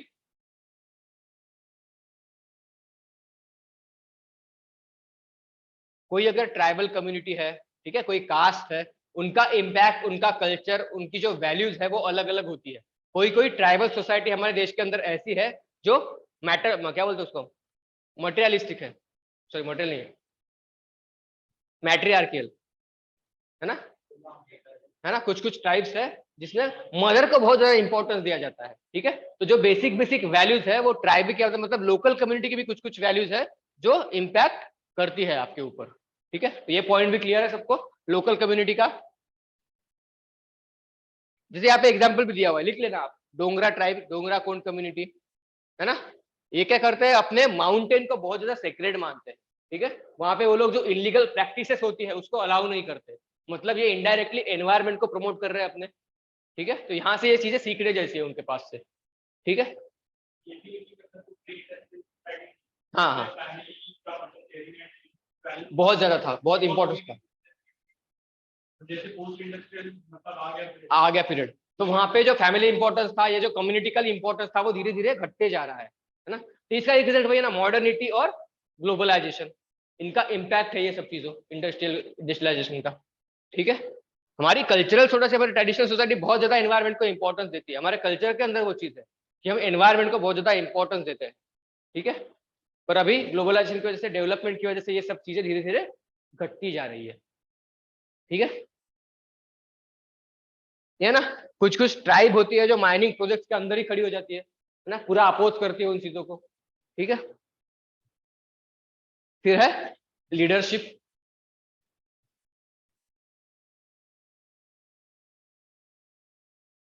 कुछ सोशल, कुछ पॉलिटिकल और कुछ अदर लीडर्स होते हैं, उनका भी हमारी लाइफ में बहुत ज्यादा इम्पैक्ट होता है। जैसे शिवाजी महाराज है ना, उनका इम्पैक्ट पड़ता है, बाबा साहब अम्बेडकर है, फुले शाहू है, उनका भी इम्पैक्ट होता है। जो भी लीडर्स होते हैं, सोशल लीडर और पॉलिटिकल, नरेंद्र मोदी, ठीक है, उनका भी इम्पैक्ट होता है। नहीं, सीखने जैसी बात है यार, चाय वाला अगर पीएम बन रहा है तो कैसे बना होगा, है ना, भले ही निगेटिव जो भी है वो तो है, पर हर एक उससे मतलब पॉजिटिव देखो ना, कभी उसको देखा है बीमार पड़ते हुए, कैसे भी होगा, पर कभी देखा है उसको अगर किसी प्रोग्राम में वो अटेंड कर रहा है ना, तो उसका देखना फेस पे कितना वो होता है, मतलब ग्लो होता है उसके फेस। ऑब्वियस है कि वो इतना घूमता रहता है फिर भी कभी थकता नहीं है वो बंदा, तो ये तो उसे सीखने की जैसी क्वालिटी है ना। ठीक है। हाँ, अलायंस कर किया उसने, है ना, सबको कनेक्ट कनेक्ट किया, एस्टेब्लिश किया। दूसरी बात उसकी ये है कि उसका सबसे पॉजिटिव पॉइंट मुझे जो लगता है उसका इवेंट मैनेजमेंट, है ना। छोटा सा भी इवेंट करेगा और उसको ऐसे करेगा कि बता देगा क्या क्या नहीं मैंने, है ना। ये सब उसका सबसे पॉजिटिव पॉइंट है। तो हर एक चीज से, हर एक लीडर से कुछ ना कुछ सीखने की बात है। नेगेटिव तो चलो हम एक सिटीजन है तो ऑब्वियसली है कि हम उसकी जो बुराई है उसकी तो बुराई करेंगे ही ना, पर अच्छाई को भी तो हमें एक्सेप्ट करना चाहिए, उसकी जो चीजें सीखने जैसी है वो चीजें हमें लेनी चाहिए उससे, है ना। तो ये चीज भी है, कुछ मजाक नहीं है यार, मतलब 2 टर्म लगातार आया और पॉसिबिलिटी, तीसरी भी पॉसिबिलिटी उसकी है। ठीक है, तो ये कोई इजी नहीं है, कांग्रेस जैसी बड़ी पार्टी को खत्म कर देना ये कोई मजाक नहीं है ना। 2014 से पहले कौन पूछता था बीजेपी को? कोई नहीं पूछता था। तो जैसे भी किया हो, पर किया तो है उसने ही किया है ना, उसके तो एक्सेप्ट करना पड़ेगा हमें। नेगेटिव पॉइंट्स को हाईलाइट करने की कोशिश करते हैं लोग, पॉजिटिव नहीं देखते उसका। ठीक है, क्योंकि हमारी सोसाइटी ही वैसी है, वो हाईलाइट ही करती है उस चीज के लिए। ठीक है, जैसे मैक्स वेबर ने कंसेप्ट दिया था कैरिज्मेटिक ऑथोरिटी, ठीक है ना। जैसे मोदी को भगवान का अवतार मान लेते हैं लोग, कैरिज्मेटिक पर्सनालिटी है ना उनकी, इसलिए ये चाहे भक्त अंधभक्त में भी जैसे भी होता है। मैक्स वेबर ने दी थी वो सोसाइटी थेरी। फिर है स्ट्रेंथ ऑफ सोसाइटी, मतलब सोसाइटी कौन सी स्ट्रेंथ है जिनकी वजह से वैल्यू इनकलकेशन में बहुत स्ट्रांगली हेल्प होती है हमें। ये चीज है, कौन सी है? Stability and harmony. सोसाइटी हमेशा स्टेबल रहती है, आपकी जो इंटरनल वैल्यूज होगी, आपकी फैमिली की वैल्यूज होगी, किसी इंसिडेंट से वो चेंज हो सकती है, पर सोसाइटी की जो वैल्यूज होती है वो हमेशा स्टेबल रहती है। हार्मोनी सोसाइटी की हमेशा टिकी रहती है, चेंज नहीं होती उतनी जल्दी। कोई भी सोसाइटी का नॉर्म्स होगा, वो जो भी नॉर्म है वो कभी ड्रास्टिकली चेंज नहीं होता। ठीक है, फैमिली का, इंस्टीट्यूशन का चेंज हो सकता है, पर सोसाइटी का इतने इजीली चेंज नहीं होता।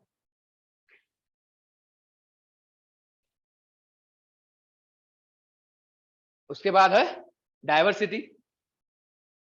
सबसे बड़ी हमारी इंडियन सोसाइटी की स्ट्रेंथ है डाइवर्सिटी। हर हर हर रिलीजन का, हर हर कास्ट के लोग हमारे यहाँ पे रहते हैं, हमारे हर क्लास के लोग रहते हैं, upper class, lower class, middle class, हर क्लास के लोग रहते हैं, अलग अलग ट्राइब्स के लोग रहते हैं। तो डाइवर्सिटी का डेफिनेटली बेनिफिट हमारी वैल्यूज को स्ट्रेंथन करने में बहुत ज्यादा हेल्प होती है। ठीक है, डाइवर्सिटी की हो गई। फिर है सोशल इन्फ्लुएंस। आजकल सोशल इन्फ्लुएंसर हो गए ना वो, सोशल इन्फ्लुएंस, कुछ कुछ वैल्यूज को अडॉप्ट करने में सोशल इन्फ्लुएंसिंग बहुत ज्यादा हेल्प करती है। ठीक है, जैसे कुछ कुछ जो ऑर्गेनाइजेशन होती है वो कुछ कुछ इवेंट्स कैरी आउट करती है ना, जैसे प्रबोधन कार्यक्रम वगैरह लगते रहते हैं अलग अलग विलेजेस में, कोई कोई ऑथर जाके वहां पे स्पीच देता है, तो इनसे क्या होता है, लोगों की सोशल इन्फ्लुएंसिंग बहुत ज्यादा बढ़ जाती है ना, अच्छी अच्छी चीजों को बताना। किसी किसी गाँव में अगर कुछ कुछ एविल प्रैक्टिसेस है उनको अगर हटाना है, तो गवर्नमेंट फिर अच्छे अच्छे जो भी वहाँ पे लीडर्स होते हैं उनका वहाँ पे प्रोग्राम लगाती है ना। ये सब चीजें होती है, उससे वैल्यू मतलब हेल्प होती है सोसाइटी को वैल्यू इनकलकेट करने में। फिर है एनफोर्समेंट।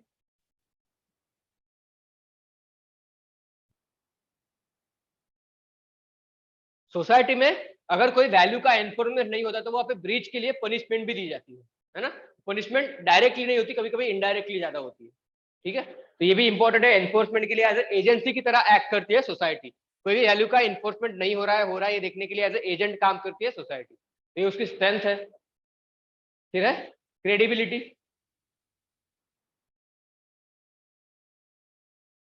है ना। Teachers, leaders, celebrity, religious leaders, इनकी कुछ ना कुछ क्रेडिबिलिटी है सोसाइटी के लिए, ये बहुत ज्यादा स्ट्रॉन्ग फैक्टर इमर्ज करके आते हैं सोसाइटी में वैल्यू इनकलकेशन का, तो इनका भी अलग रोल होता है क्रेडिबिलिटी देने का। उसके बाद है problems in the role of society, उसमें लिखना problems of society in value inculcation.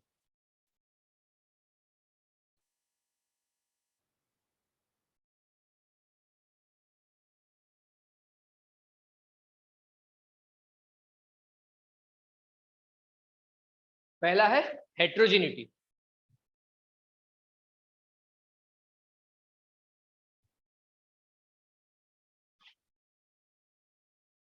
Heterogeneity मतलब किसी एक चीज को प्रमोट नहीं करना, बहुत सारी चीजों को प्रमोट करना।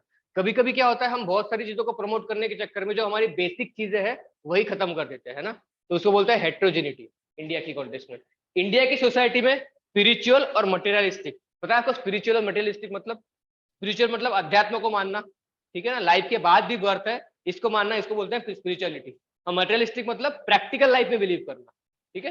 तो इन दोनों के मिक्सचर करने के कॉन्टेक्स्ट में ना तो स्पिरिचुअल रहते हैं ना मटेरियलिस्टिक रहते हैं, दोनों का खत्म हो जाता है, मिक्सचर हो जाता है दोनों का, ठीक है। हेट्रोजेनिटी। फिर है ऑर्थोडॉक्सी। सोसाइटी कभी कभी हमारी मॉडर्न थिंकिंग जो है वो ऑर्थोडॉक्स बना देती है ना, कंजर्वेटिव बना देती है हमें, तो ये भी एक नेगेटिव पॉइंट है ना। खास करके इंडियन सोसाइटी में बहुत ज्यादा कंपोनेंट पाया जाता है कि ऑर्थोडॉक्सी मतलब कट्टरता, है ना, किसी भी चीज को रॉन्ग वैल्यूज का प्रमोशन होता है, जैसे डॉरी है, ये ऑर्थोडॉक्स सोसाइटी की निशानी है, कट्टरतावाद, कंजर्वेटिज्म। तो ये एक नेगेटिव पॉइंट है सोसाइटी का वैल्यू इनकलकेशन में, ऑर्थोडॉक्सी। फिर है करप्शन। कुछ कुछ एजुकेशनल इंस्टीट्यूशंस का एक वर्क कल्चर होता है, करप्शन नहीं करोगे तो फंसोगे, है ना। अगर आप पब्लिक सर्वेंट बन के जा रहे हो, किसी इंस्टीट्यूशन में जा रहे हो, ठीक है, तो वहां का वर्क कल्चर ही अगर वैसा है तो आपको ना चाहते हुए भी उसको अडॉप्ट करना पड़ेगा।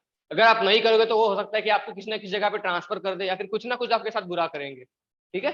तो ना चाहते हुए भी आपको सोसाइटी का जो भी स्ट्रक्चर है उसको अडॉप्ट करना पड़ता है मजबूरन, ठीक है। तो ये भी प्रॉब्लम है करप्शन की सोसाइटी की, उधर नेगेटिव पॉइंट में लिख सकते हैं हम लोग। फिर है मिसडायरेक्शन।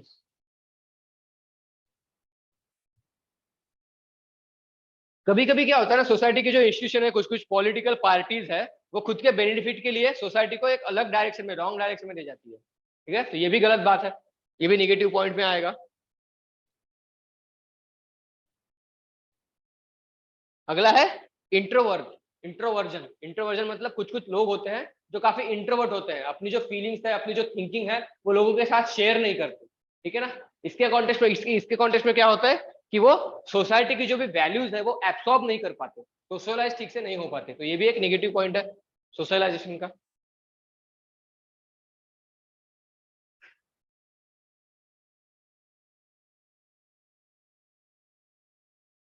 फिर है बूमरैंग इफेक्ट। इसका बेस्ट एग्जांपल देता हूं, आर्टिकल 370 को रिमूव करना, ठीक है ना। बूमरैंग इफेक्ट मतलब कोई पर्सन अगर कुछ करना नहीं चाहता फिर भी जबरदस्ती उससे वो चीज करवा के लेना, ठीक है ना, उसका फिर निगेटिव इंपैक्ट होता है हमारे ऊपर, होता है कि नहीं होता, ठीक है। अगर जैसे एग्जांपल आर्टिकल 370 कश्मीर से हटा देना, उसके उस आर्टिकल हटाया चलो ठीक है, पर वो हटाने के टाइम पे कश्मीर लोगों की परमिशन लेनी चाहिए थी, है ना। वहां की जो भी कॉन्स्टिट्यूशन असेंबली थी या फिर जो भी वहां पे एक प्लेबिसाइड करना चाहिए था कि लोगों का व्यूज लेना वहां पे बहुत ज्यादा जरूरी था, ठीक है। तो ये एक निगेटिव इंपैक्ट होता है, ठीक है ना। वैसे ही किसी ट्राइबल एरिया की वहां की लैंड ले लेना लोगों से, कोई अगर ट्राइब वहां किसी जंगल में रहती है तो वहां का लैंड वहां से ले लेना, उनको फिर छोड़ देना, उनका रिसेटलमेंट ना करना, रिहेबिलिटेशन ना करना, इसकी वजह से क्या होता है, उनकी जो सोर्स ऑफ इनकम होती है वही खत्म हो जाती है, फिर वो लोग नक्सलिज्म की तरफ बढ़ जाते हैं, ठीक है ना। तो ये भी होता है बूमरैंग इफेक्ट बोलते हैं उसको, कि किसी चीज को किसी से ना चाहते हुए भी कोई काम करवा लेना, फिर उसका अपने ऊपर अपनी तरफ एटीट्यूड निगेटिव हो जाना, बूमरैंग की तरह काम करती है ये चीज है सोसाइटी। कभी कभी क्या होता है ना, सोसाइटी जबरदस्ती वैल्यू थोपती है किसी के ऊपर, वो करना नहीं चाहता फिर भी उसको जबरदस्ती करना पड़ता है, ठीक है। फिर वो क्या बोलेगा, मैं इंडिया छोड़ के चला जाऊंगा, मुझे नहीं रहना यहाँ पे, ठीक है। तो ये चीजें होती है, निगेटिव इंपैक्ट जनरेट करती है लोगों के ऊपर, ठीक है ना। ये देखा जाता है कि वैल्यू इनकलकेशन ये बहुत ही ज्यादा कॉम्प्लेक्स और प्रोलॉन्ग प्रोसेस है, ठीक है, लिख लो इसको, एंड इसको कंक्लूजन लिखेंगे हम लोग। It has been seen that value inculcation is complex and prolong process. Prolong मतलब बहुत बड़ी प्रोसेस है, ये इतनी आसानी से नहीं होता। कभी कभी हम लोग 50 साल का हो जाते फिर भी हमारी वैल्यू इनकलकेशन की प्रोसेस चलती रहती है।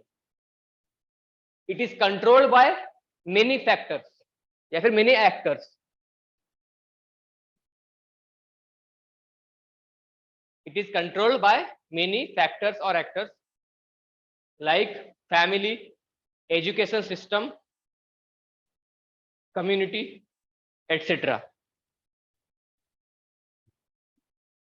आगे लिखना, each institution has its pros and cons. Each institution has its pros and cons. whose interplay can be seen in the form of complex value system,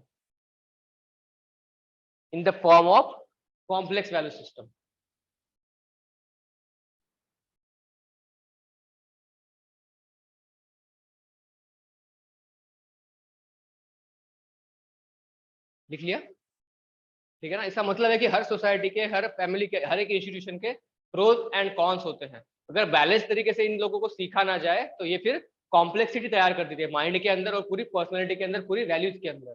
ठीक है, तो इनका इनकलकेशन प्रॉपर वे में होना बहुत ज्यादा जरूरी है। ठीक है,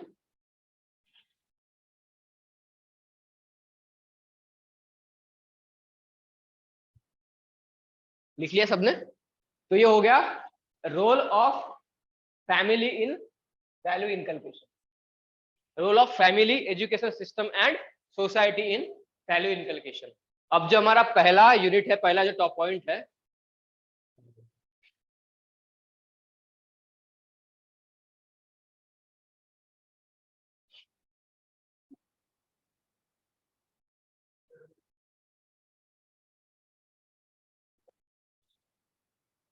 सफोकेशन हो रहा ना, एग्जॉस्ट लगाना पड़ता है क्लासरूम में। ये विंडोज ओपन करना पड़ता है, वेंटिलेशन नहीं है।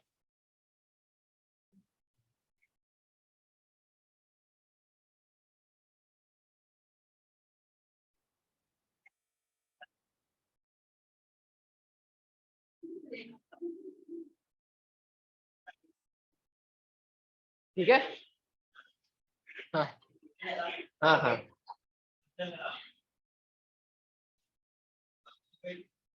जो है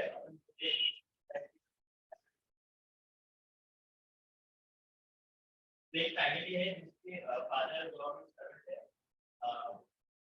जो मदर है वो ग्रेजुएशन पढ़ी हुई है, जो दूसरा जो एक सॉफ्टवेयर इंजीनियर और एक टीचर है, सभी को आश्रम में टीचर है। फिर कौन सा इंस्टीट्यूशन लैक होता है या फिर क्या कमी है?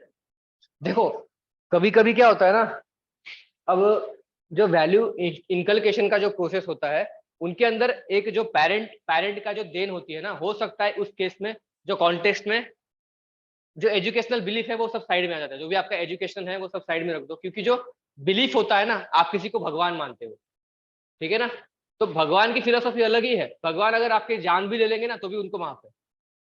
ठीक है, ये बात समझ रहे हो मेरी, मैं क्या बोल रहा हूँ? ठीक है ना, उन फैमिली ने शायद उनको भगवान ही मान लिया होगा, और ये शायद ये बिलीव करते होंगे कि जो इंस्टीट्यूशन है अलग अलग, जैसे स्टेट है, स्टेट ने इनको जबरदस्ती बदनाम किया है, ऐसा भी सोच सकते हैं। क्योंकि ऐसे कॉन्टेक्स्ट में जो भी आपका एजुकेशनल थिंकिंग है वो मायने नहीं रखता। उसका एक एग्जाम्पल देता हूँ। ठीक है, कोई अगर मोदी भक्त है, ठीक है, मैं उसको 100 बातें बताऊंगा कि नहीं मोदी ने ये बात गलत की है, ठीक है ना, मोदी की ये पॉलिसी गलत है, फिर भी वो उसमें से कोई ना कोई पॉजिटिव चीजें उठा के मेरे को बताएगा, नहीं इसमें तो ये पॉजिटिव है ना, तो इसको देख तू। ठीक है, मेरे साथ ये चीज हुई हुई है। ठीक है, तो इसलिए अगर कोई भी पर्सन है वो इससे बहुत ज्यादा लेवल पर अगर इन्फ्लुएंस्ड है, इसलिए बोला ना सोशल इन्फ्लुएंसिंग एक पॉइंट था हमारे उसमें, ठीक है ना, क्योंकि उन फैक्टर्स पे उनकी जो सोशल इन्फ्लुएंस है, जैसे आश्रम बाबू का जो सोशल इन्फ्लुएंस है उस फैमिली पे, वो उनकी पर्सनल वैल्यू से भी ज्यादा है। ठीक है, इसलिए उनका जो भी एजुकेशनल बैकग्राउंड है, जब भी उनकी बात आती है तो वो सब चीजें भूल जाते हैं। ठीक है ना, इसलिए उनका इम्पैक्ट हो जाता है। ठीक है, तो ये एक फैक्टर जो था सोशल इन्फ्लुएंसिंग का, वो बहुत ज्यादा है। जैसे मैं बताया था ना, करिज्मेटिक पर्सनालिटी है, उनका इफेक्ट सोशल इन्फ्लुएंसिंग में बहुत ज्यादा होता है, तो उस कॉन्टेक्स्ट में ये चीजें हमें पाई जाती है। डावरी में जैसे मैंने बताया था ना कि पढ़े लिखे लोग भी ये लोग फॉलो करते हैं, तो इसी चीज में वो चीज हो जाती है। वैसे ही है कि पढ़े लिखे लोग करप्शन भी करते हैं, है ना, ये सारी चीजें हैं। अभी हमने पिछली बार एक पिछले 2-3 महीने पहले की बात है, जो दोनों हस्बैंड वाइफ प्रोफेसर थे, वेल एजुकेटेड, वो किसी यूनिवर्सिटी में प्रोफेसर, हैदराबाद यूनिवर्सिटी में शायद, फिर भी उसकी वो जो लेडी थी प्रोफेसर लड़ी, उसने अपने जो भी 2 लड़कियां थी उनकी डेथ की, मतलब वो भी कुछ काला जादू वगैरह करने के लिए। तो ऐसी चीजें भी हम लोग देखते हैं। फिर ऐसे में क्या होता है कि उनका सारा एजुकेशनल वैल्यू सब वो अलग कर देते हैं, उसके चक्कर में सब भूल जाते हैं, क्योंकि उनका फिर सोशल इन्फ्लुएंसिंग ही उस चीज का बहुत ज्यादा होता है उनसे, कि उनका वो डिसीजन मेकिंग पावर ही खत्म हो जाता है वहां पे। ठीक है, तो इस चीज की वजह से ये सारी चीजें होती है। हाँ हाँ, अफेक्ट नहीं करती। क्योंकि आपका पर्सनल वैल्यू सिस्टम है। फिर भी अगर जो भी आपका स्टेटस है सोशल, वो तो आप ध्यान में रख ही सकते हो ना कि यार मैं इतना पढ़ा लिखा हूँ, काफी चीज है। पर इनका क्या होता है ना, एक तो इनकी मेंटल कंडीशनिंग ठीक से नहीं हुई होती है। जब पेरेंट्स से इनकी डेवलपमेंट होती है, इनकी मेंटल कंडीशनिंग बोलते हैं उसको, ठीक है ना, कि किसी भी एक पर्सन के हिसाब से आप उनको भगवान मानने लगते हो बचपन से। फिर अगर कोई उसके बारे में आपको कुछ भी बताए ना, आप बिलीव नहीं करते। ये चीज है उसकी, इसमें जो कॉन्टेस्ट में आपने बताया ना, उसके कॉन्टेस्ट में ये सारी चीजें होती है। तो ऐसे अलग अलग एरियाज ऑफ वो होता है डिस्कशन के लिए। हाँ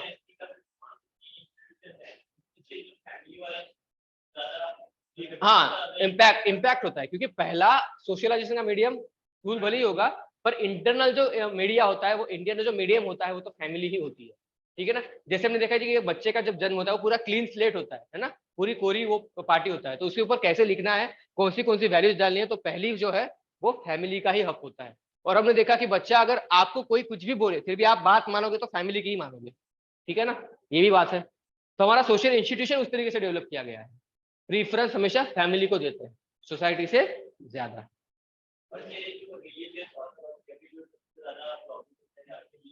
हाँ हाँ हाँ।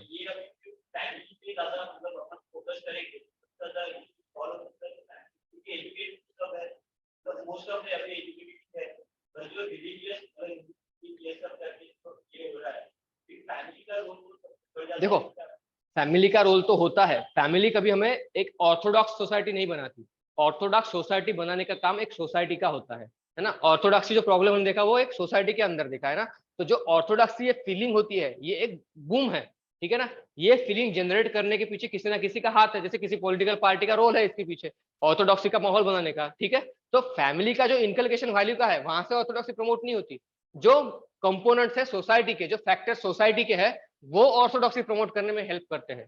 ठीक है। आपकी स्कूलिंग कहाँ पे हुई है, या फिर आपका जो ग्रुप है, वो ग्रुप कैसा है, ऑर्थोडॉक्स ग्रुप तो नहीं है। ठीक है। या फिर जिस पर्टिकुलर लीडर को आप फॉलो करते हो, वो तो ऑर्थोडॉक्स नहीं है। तो ये सब जो बड़े बड़े फैक्टर्स है, वो ऑर्थोडॉक्स को सोसाइटी को डेवलप करने में हेल्प करते हैं। फैमिली का उतना इंपॉर्टेंस वहां पे नहीं है। हाँ, वही अगर फैमिली को इंपॉर्टेंस हम लोग दिया जाए, तो फैमिली कभी ऑर्थोडॉक्सी प्रमोट नहीं करती। कुछ कुछ फैमिली होती है जो कंजर्वेटिव होती है, वो डायरेक्टली इनडायरेक्टली ऑर्थोडॉक्सी प्रमोट करती है। पर हम ये नहीं कह सकते कि ओवरऑल फैमिली का मेजर रोल है। वहां पे मेजर रोल है सोसाइटी का। सोसाइटी के कंपोनेंट्स का, अलग अलग जो फैक्टर्स है, लीडर्स है, पीयर ग्रुप्स है ना, इंस्टीट्यूशंस है ना, किस इंस्टीट्यूशन को आप फॉलो करते हो, ठीक है ना, उनका बहुत बड़ा रोल होता है कि ऑर्थोडॉक्सी को डेवलप कैसे किया जाए। ठीक है। तो जैसे आपने बताया ना कि अगर इसको कर्व करना है, इसको कम करना है, तो जो बेसिक वैल्यू फैमिली से या फिर किसी बेसिक इंस्टीट्यूशन से, स्कूलिंग से जहां से होती है, तो वह उसका जो इंपॉर्टेंस है हमारी लाइफ में, वो बढ़ना चाहिए। जो लोग ऑर्थोडॉक्सी को फॉलो करते हैं, उनके माइंड में फैमिली और जो इंस्टीट्यूशन लेवल है, उनका इंपॉर्टेंस कम होके सोशल फैक्टर्स का इंपॉर्टेंस ज्यादा हो गया है। इसलिए उनका माइंड उस चीज को एब्जॉर्व कर लिया है, तो उनको स्टेबिलाईज करना पड़ेगा। ठीक है, तभी वो चीजें बैलेंस हो सकती है। खाप पंचायत का ऑर्थोडॉक्स वाला, हाँ। ठीक है। सोसाइटी के, वो सोसाइटी का था। एक जो खाप, एक गांव था, वहां पे अगर कोई लव मैरिज करता है तो उनको वो मार देते थे। ठीक है ना। हाँ, ऑनर किलिंग करते थे उसकी। तो ये हो गया, उनको क्या लगता है कि वो धर्म का काम कर रहे हैं। उनको लगता है कि मैं भगवान का फरिश्ता हूँ, मुझे ये सब चीजें रोकनी है, इसलिए भेजा। देखो, ये बेसिकली क्या है, उनका सोशल कंडीशनिंग उस तरीके से किया गया है ना। तो ये एक फैक्टर सोशलाइजेशन का है, एक ग्रुप ऑफ पीपल का फैक्टर है। उनका की मेंटेलिटी ही वैसी है। उनको कितना भी आप एजुकेटेड कर लो, बता दो, पर नहीं, उनको लगता है कि नहीं, भगवान ने मुझे ये हक दिया है कि मैं मार दूं। ठीक है। हाँ, प्रॉपर, वही तो पूरा सोशल इन्फ्लुएंसिंग। प्रॉपर काउंसलिंग अगर इसकी कीजिए, उसको बोलते हैं परसुएशन। हम आगे पढ़ेंगे एटीट्यूड में कि एटीट्यूड किसका कैसे फॉर्म होता है, और उस एटीट्यूड को चेंज कैसे कर सकते हैं। परसुएशन उसको बोलते हैं। काउंसलिंग जो बोल रहे हो ना, उसको एक वर्ड है एथिक्स में, परसुएशन। ठीक है ना, कि किसी का एटीट्यूड हमको चेंज कैसे करना है। जो ये खाप पंचायत के लोग होते हैं, उनका वो गवर्नमेंट का पॉलिसी वही थी कि उनका परसुएशन किया जाए किसी ना किसी तरीके से। ठीक है, ये पॉइंट है।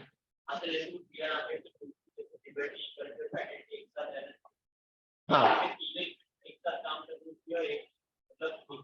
डेवलपमेंट, हाँ। अच्छा, हाँ, प्रॉब्लम सॉल्व हो सकते हैं कि तीनों को पैरेलली कंसिडरेशन में रखना चाहिए हमें, फ्रेटर्निटी के उसमें। वही, वैसे ही उन्होंने बोला कि सोसाइटी का डेवलपमेंट होना बहुत ज्यादा जरूरी है। अगर सोसाइटी ही डेवलप नहीं होंगी, अगर आप उसको कितने भी इकोनॉमिकल पॉलिटिकल राइट्स दे दोगे, तो कोई इंपॉर्टेंट नहीं है। जब तक सोसाइटी डेवलप नहीं होगी, एजुकेटेड नहीं होगी, तब तक। ठीक है।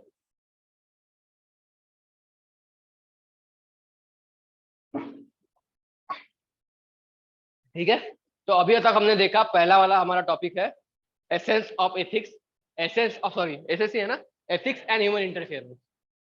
एथिक्स एंड ह्यूमन इंटरफेरेंस में हमने अभी तक पढ़ा एसेंस ऑफ एथिक्स, फिर पढ़ा डिटर्मिनेंट्स ऑफ एथिक्स, फिर था कॉन्सिक्वेंसेस, डिटर्मिनेंट्स और कॉन्सिक्वेंसेस, फिर है डायमेंशंस ऑफ एथिक्स, चार डायमेंशंस पढ़े। कौन से थे? मेटा, डिस्क्रिप्टिव, नॉर्मेटिव और अप्लाइड। नॉर्मेटिव में हमने दो पढ़े, agent action theory, agent action theory. Agent में एरिस्टोटल का था, एक्शन में दो थे, डिओन्टोलॉजी और टेलियोलॉजी। डिओन्टोलॉजी में क्या होता है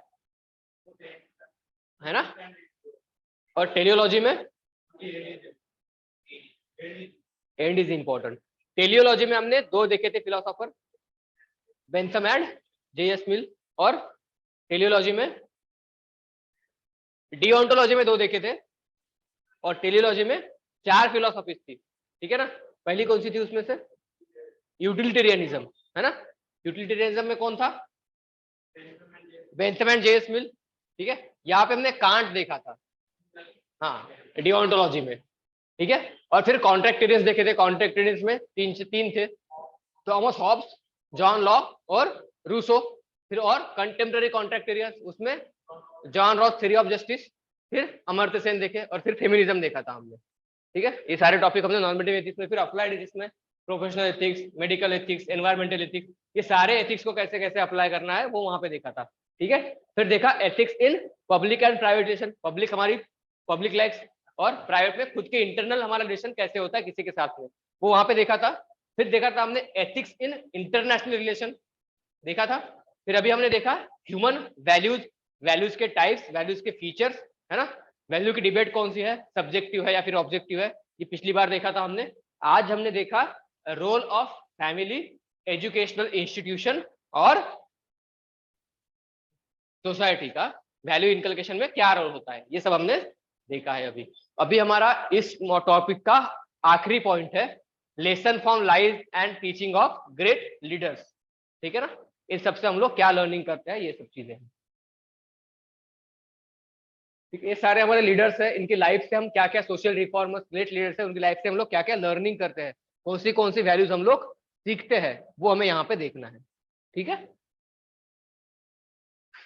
ब्रेक ले ले 5 मिनट का। ठीक है। ब्रेक के बाद कंटिन्यू करते हैं। थोड़ा वो सफोकेशन जैसे हो रहा है ना, बहुत ज्यादा।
आप पे डालो heading,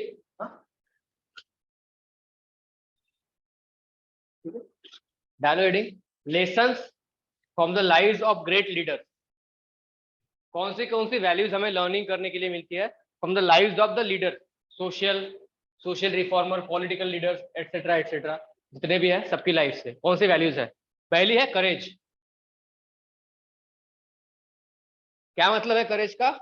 ability to do something, with strength despite fear, hostility and pain. अगर आपका माइंड स्टेबल नहीं है, ठीक है ना, आप हॉस्टाइल हो, पेन में हो, फिर भी कुछ भी चीज, किसी भी चीज को करने के अंदर जो आपके अंदर एबिलिटी होती है उसको बोलते हैं करेज, ठीक है ना। इसका एग्जाम्पल क्या देखेंगे, सुभाष चंद्र बोस, वर्ल्ड वॉर चल रहा था, उस वर्ल्ड वॉर के टाइम पे भी वो बंदा फॉरेन में चला गया, रशिया में गया, फिर जर्मनी में गया। तो ये क्या हो गया, अपने देश के प्रति कुछ करने का उसका करेज था, उनका करेज था, ठीक है ना। वैसे ही एग्जाम्पल है भगत सिंह जी का, है ना। पूरे मतलब इतना ब्रिटिश राज में पूरी असेंबली बैठी हुई है, उसके अंदर नॉन डेंजरस बॉम्ब डालना, इसके लिए करेज लगता है, ठीक है। तो ये अलग अलग एग्जाम्पल हो गए, आप लिख लो वहां पे एग्जाम्पल, ठीक है।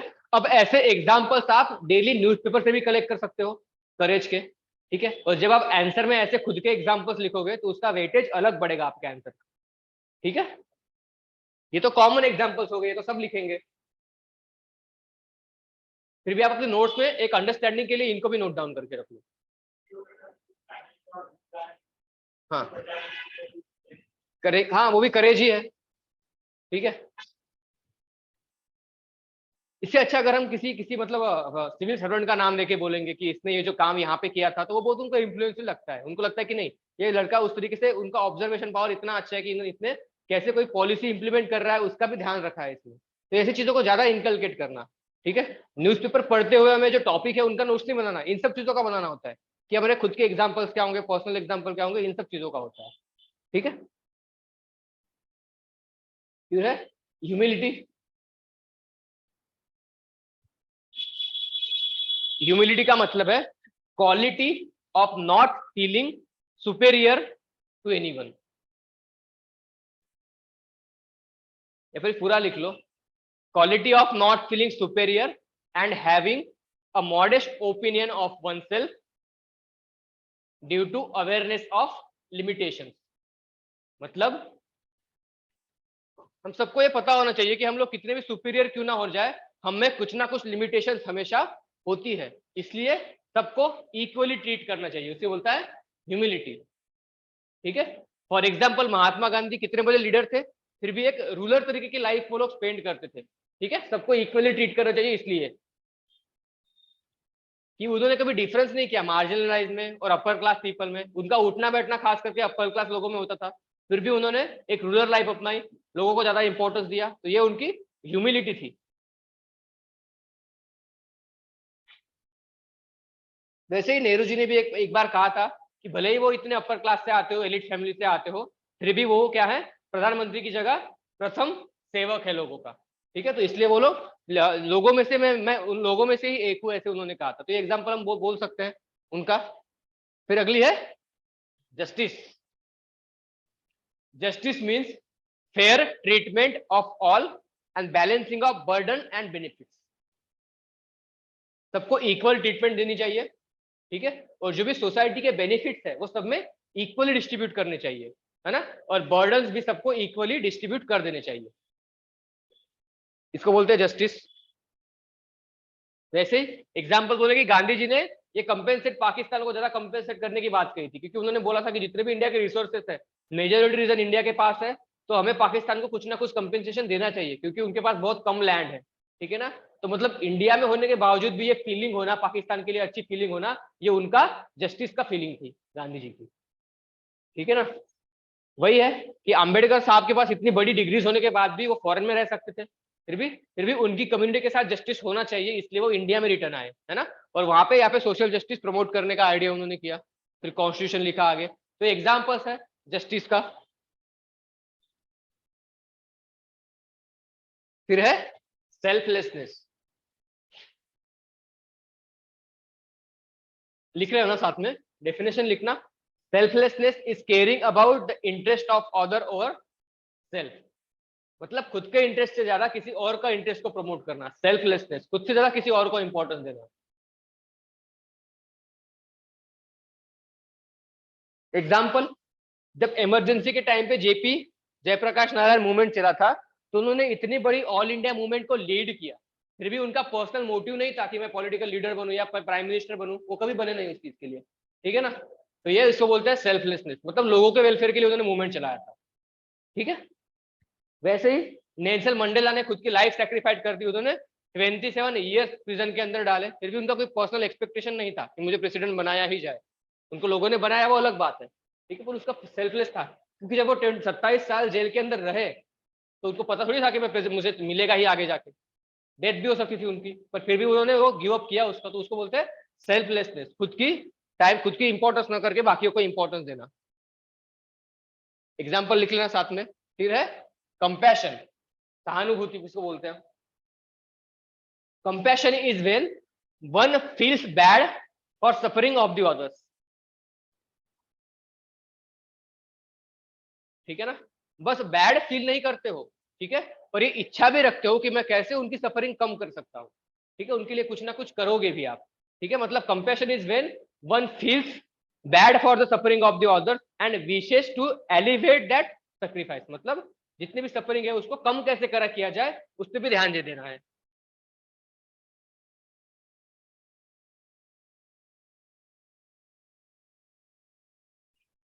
एग्जाम्पल, राजा राम मोहन राय एक प्रिविलेज फैमिली से थे, अपर क्लास फैमिली से थे, एलिट फैमिली से थे, फिर भी जो वनरेबल सेक्शंस है उनके अंदर जो भी एलिट सोसाइटिकल एविल्स है उसको कम करने के लिए उन्होंने मूवमेंट चलाई, ठीक है ना, तो ये हो गया उनके लिए उनका कंपैशन था, ये बोलेंगे। फिर है मदर टेरेसा, वो भी काफी अच्छी फैमिली से बिलोंग करती थी, फिर भी वनरेबल सेक्शंस के लिए उन्होंने बहुत कुछ किया है ना, तो ये एग्जाम्पल है। होमलेस के लिए, एड्स पेशेंट के लिए उन्होंने काफी अच्छा काम किया है मदर टेरेसा ने, तो ये एग्जाम्पल लिख सकते हो वहां पे आप कंपैशन का। मैं जो भी वैल्यू बता रहा हूँ सबको समझ रही है ना। पहली कौन सी देखी हमने, करेज, फिर ह्यूमिलिटी, फिर सेल्फलेसनेस, फिर जस्टिस, और अभी कंपैशन, फिर है रिस्पेक्ट।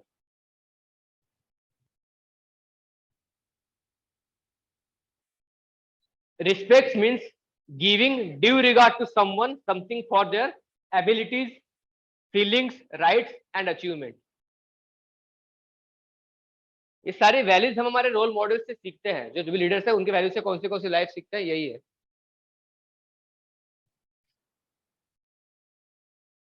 ठीक है। इसका बेस्ट एग्जांपल है नेहरू जी और वाजपेयी जी, ठीक है। वाजपेयी जी और नेहरू जी ने हमेशा जो भी उनके पॉलिटिकल अपोनेंट्स होते थे वो उनको हमेशा प्रमोट करते थे, ठीक है। वाजपेयी जी की लाइफ का एक इंपॉर्टेंट मतलब मैं उन्होंने एक इंसिडेंट बताया था, उनकी टाइप पे कोई एक न्यूज़पेपर था, ठीक है, वो उनको बहुत ज्यादा क्रिटिसाइज करता था, ठीक है, तो उन्होंने कभी भी उसको बंद करने की कोशिश नहीं की। वो बोलते थे कि जब मैं सुबह उठता हूँ तो सबसे पहले मैं वही न्यूज़पेपर पढ़ता हूँ, ठीक है, क्योंकि मुझे उसकी उसकी बुराई पढ़ने को मिलती है तो मुझे अच्छा लगता है, ठीक है ना। उनको उनके इंटरव्यू में उन्होंने बताया था वही। या फिर नरेंद्र मोदी को देख लो, एनडीटीवी अगर बुराई करे तो उसकी स्टेक्स ही खरीद ली उसने, है ना, अडानी ने शेयर खरीद लिए, पता ना एनडीटीवी के, तो ये डिफरेंस है वहां पे, ठीक है ना। ये क्वालिटी सबके अंदर नहीं होती कि मतलब खुद का क्रिटिसिज्म भी एक्सेप्ट करो, इसके लिए थोड़ा वो लगता है, रिस्पेक्ट की फैमिली है, फीलिंग है, ठीक है। वैसे ही अकबर ने सभी रिलीजन को इंपॉर्टेंस, इक्वल इंपॉर्टेंस दी थी, उसके दरबार में सारे धर्म के लोग आते थे, है ना, दीवाने आम, वहां पे सारे लोग आते थे, हर रिलीजन का एक रिप्रेजेंटेटिव था, वो उनको बताते थे कि क्या क्या प्रॉब्लम्स है सोसाइटी में उनकी रीजन को लेके, ठीक है। तो ये भी थी, दोनों एग्जांपल्स लिख लो वहां पे, ठीक है, रिस्पेक्ट के कॉन्टेक्स्ट में। फिर है peace. Peace is a state of affair that is free from violence and tension. ये देखना, ये जो जो डेफिनेशन में बता रहा हूँ ना, ये बहुत ही सिंपल डेफिनेशन है, इससे सिंपल डेफिनेशन आपको नहीं मिलेगी, इसलिए नोट डाउन कर लेना। और बेसिक बेसिक दो दो एग्जांपल हर चीज के, ताकि आप लिख पाओ, है ना। वैल्यूज के ऊपर अगर कभी भी कुछ भी पूछ लेता है तो आप इन सबको लिख पाओगे।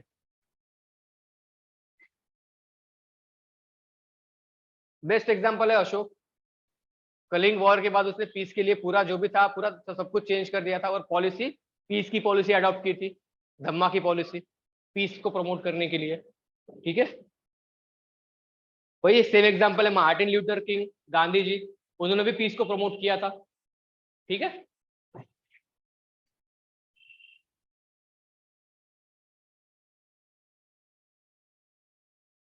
फिर है इंटीग्रिटी।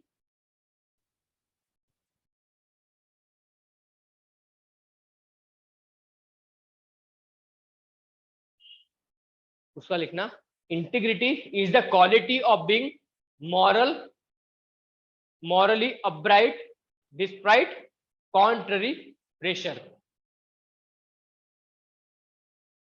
इसको हिंदी में या फिर बोल सकते हैं मराठी में सत्यनिष्ठा, सत्यनिष्ठा इंटीग्रिटी। ठीक है, आपके ऊपर कितना भी प्रेशर आ रहा है किसी भी चीज से, कितना भी पॉलिटिकल प्रेशर आ रहा है, फिर भी आपका जो भी काम है, जो भी आपका आपका जो वर्क है, उसके लिए आप ऑबिडियंट हो, जो भी आपकी रिस्पॉन्सिबिलिटी है उसके लिए आप, एक बायसनेस नहीं है आपके अंदर, आप रैशनल हो, उसको बोलते हैं आपकी खुद के उस काम के प्रति आपकी इंटीग्रिटी, सत्यनिष्ठा, है ना। आपकी रिस्पॉन्सिबिलिटी आप फिर से अनबायस्ड होकर निभा रहे हो पूरी तरीके से। ठीक है, कितना भी प्रेशर एक्सटर्नल होने के बावजूद भी। ठीक है, हाँ हाँ हाँ, फिर भी वो करप्शन को करप्शन नहीं कर रहा है। जैसे फॉर एग्जांपल अशोक खेमका में लिखा नहीं है, अशोक खेमका वो एक सिविल सर्वेंट है जिसका 55 या 57 बार उनका ट्रांसफर हुआ है, 60 बार करीब, फिर भी उन्होंने करप्शन नहीं किया। तो ऐसे एग्जाम्पल्स है इंटीग्रिटी के। और एक जो सिविल एप्टीट्यूड एंड वैल्यूज हमने जो पढ़ेंगे ना अभी, important values for civil services, उसमें सबसे पहली क्वालिटी होगी इंटीग्रिटी। ठीक है, एग्जाम्पल देखो एपीजे अब्दुल कलाम। ठीक है ना, उनको बहुत से पर्सनल गिफ्ट वगैरह सब लोग देते थे, पर कभी भी उन्होंने कुछ भी एक्सेप्ट नहीं किया। पहले से प्राइम मिनिस्टर थे, जब उनका टाइम पीरियड खत्म हुआ तब एक बैग लेकर निकले थे बस, है ना, कुछ भी नहीं था उनके पास। तो ये होता है, मतलब इंटीग्रिटी होती है आपके काम के ऊपर। अंबेडकर जी का भी एग्जाम्पल है। ठीक है, हिंदू कोड बिल एक्सेप्ट ना होने के बाद में जो भी मिनिस्टर की पोस्ट थी उनको उन्होंने रिजाइन कर दिया था। ठीक है ना, तो ये होती है इंटीग्रिटी अपने काम के लिए, उनका जो भी डिमांड था, उनकी कमिटमेंट थी। हो गया,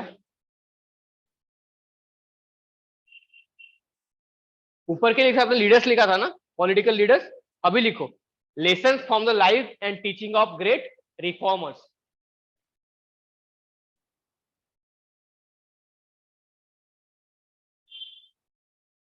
या फिर इसको कल कंटिन्यू करें, कितने बजे, 6 बज रहे हैं।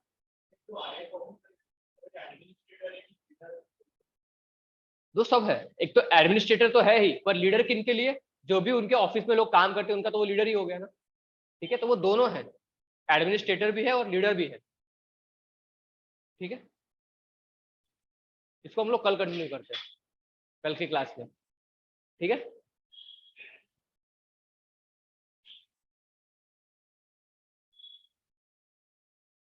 इसमें अलग अलग लीडर्स लेंगे, उनके अलग लाइफ से क्या क्या इंसिडेंट्स है ये सब हम लोग डिस्कस करेंगे। ठीक है, कल की क्लास में इसको कंटिन्यू करते हैं। अभी ये आधी स्लाइड और बची हुई है इसमें, तो कल हमारा ये टॉपिक खत्म हो जाएगा। ठीक है, फिर थोड़े बहुत कुछ क्वेश्चन वगैरह देखेंगे कैसे आते हैं यूपीएससी में, उसको डिस्कस करेंगे, कैसे लिखना है, कैसे अप्रोच रखना है, वो सब चीजें करेंगे कल।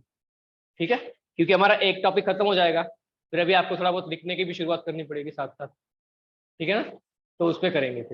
फिर हमारा अगला टॉपिक है एटीट्यूड, फिर एप्टीट्यूड, ऐसे ही एक एक करके। तो हमें नियर अबाउट कितनी क्लास लगी खत्म करने में, एक, ये सबसे बड़ा था वैसे एक्चुअली, है ना।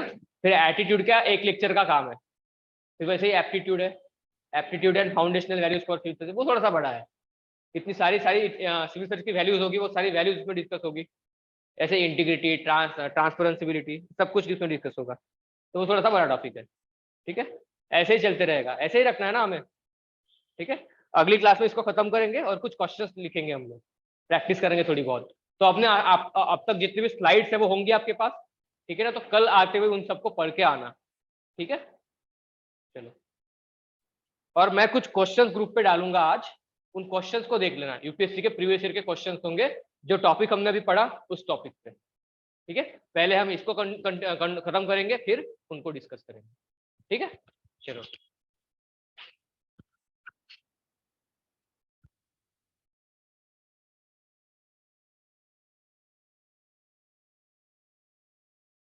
एंड करा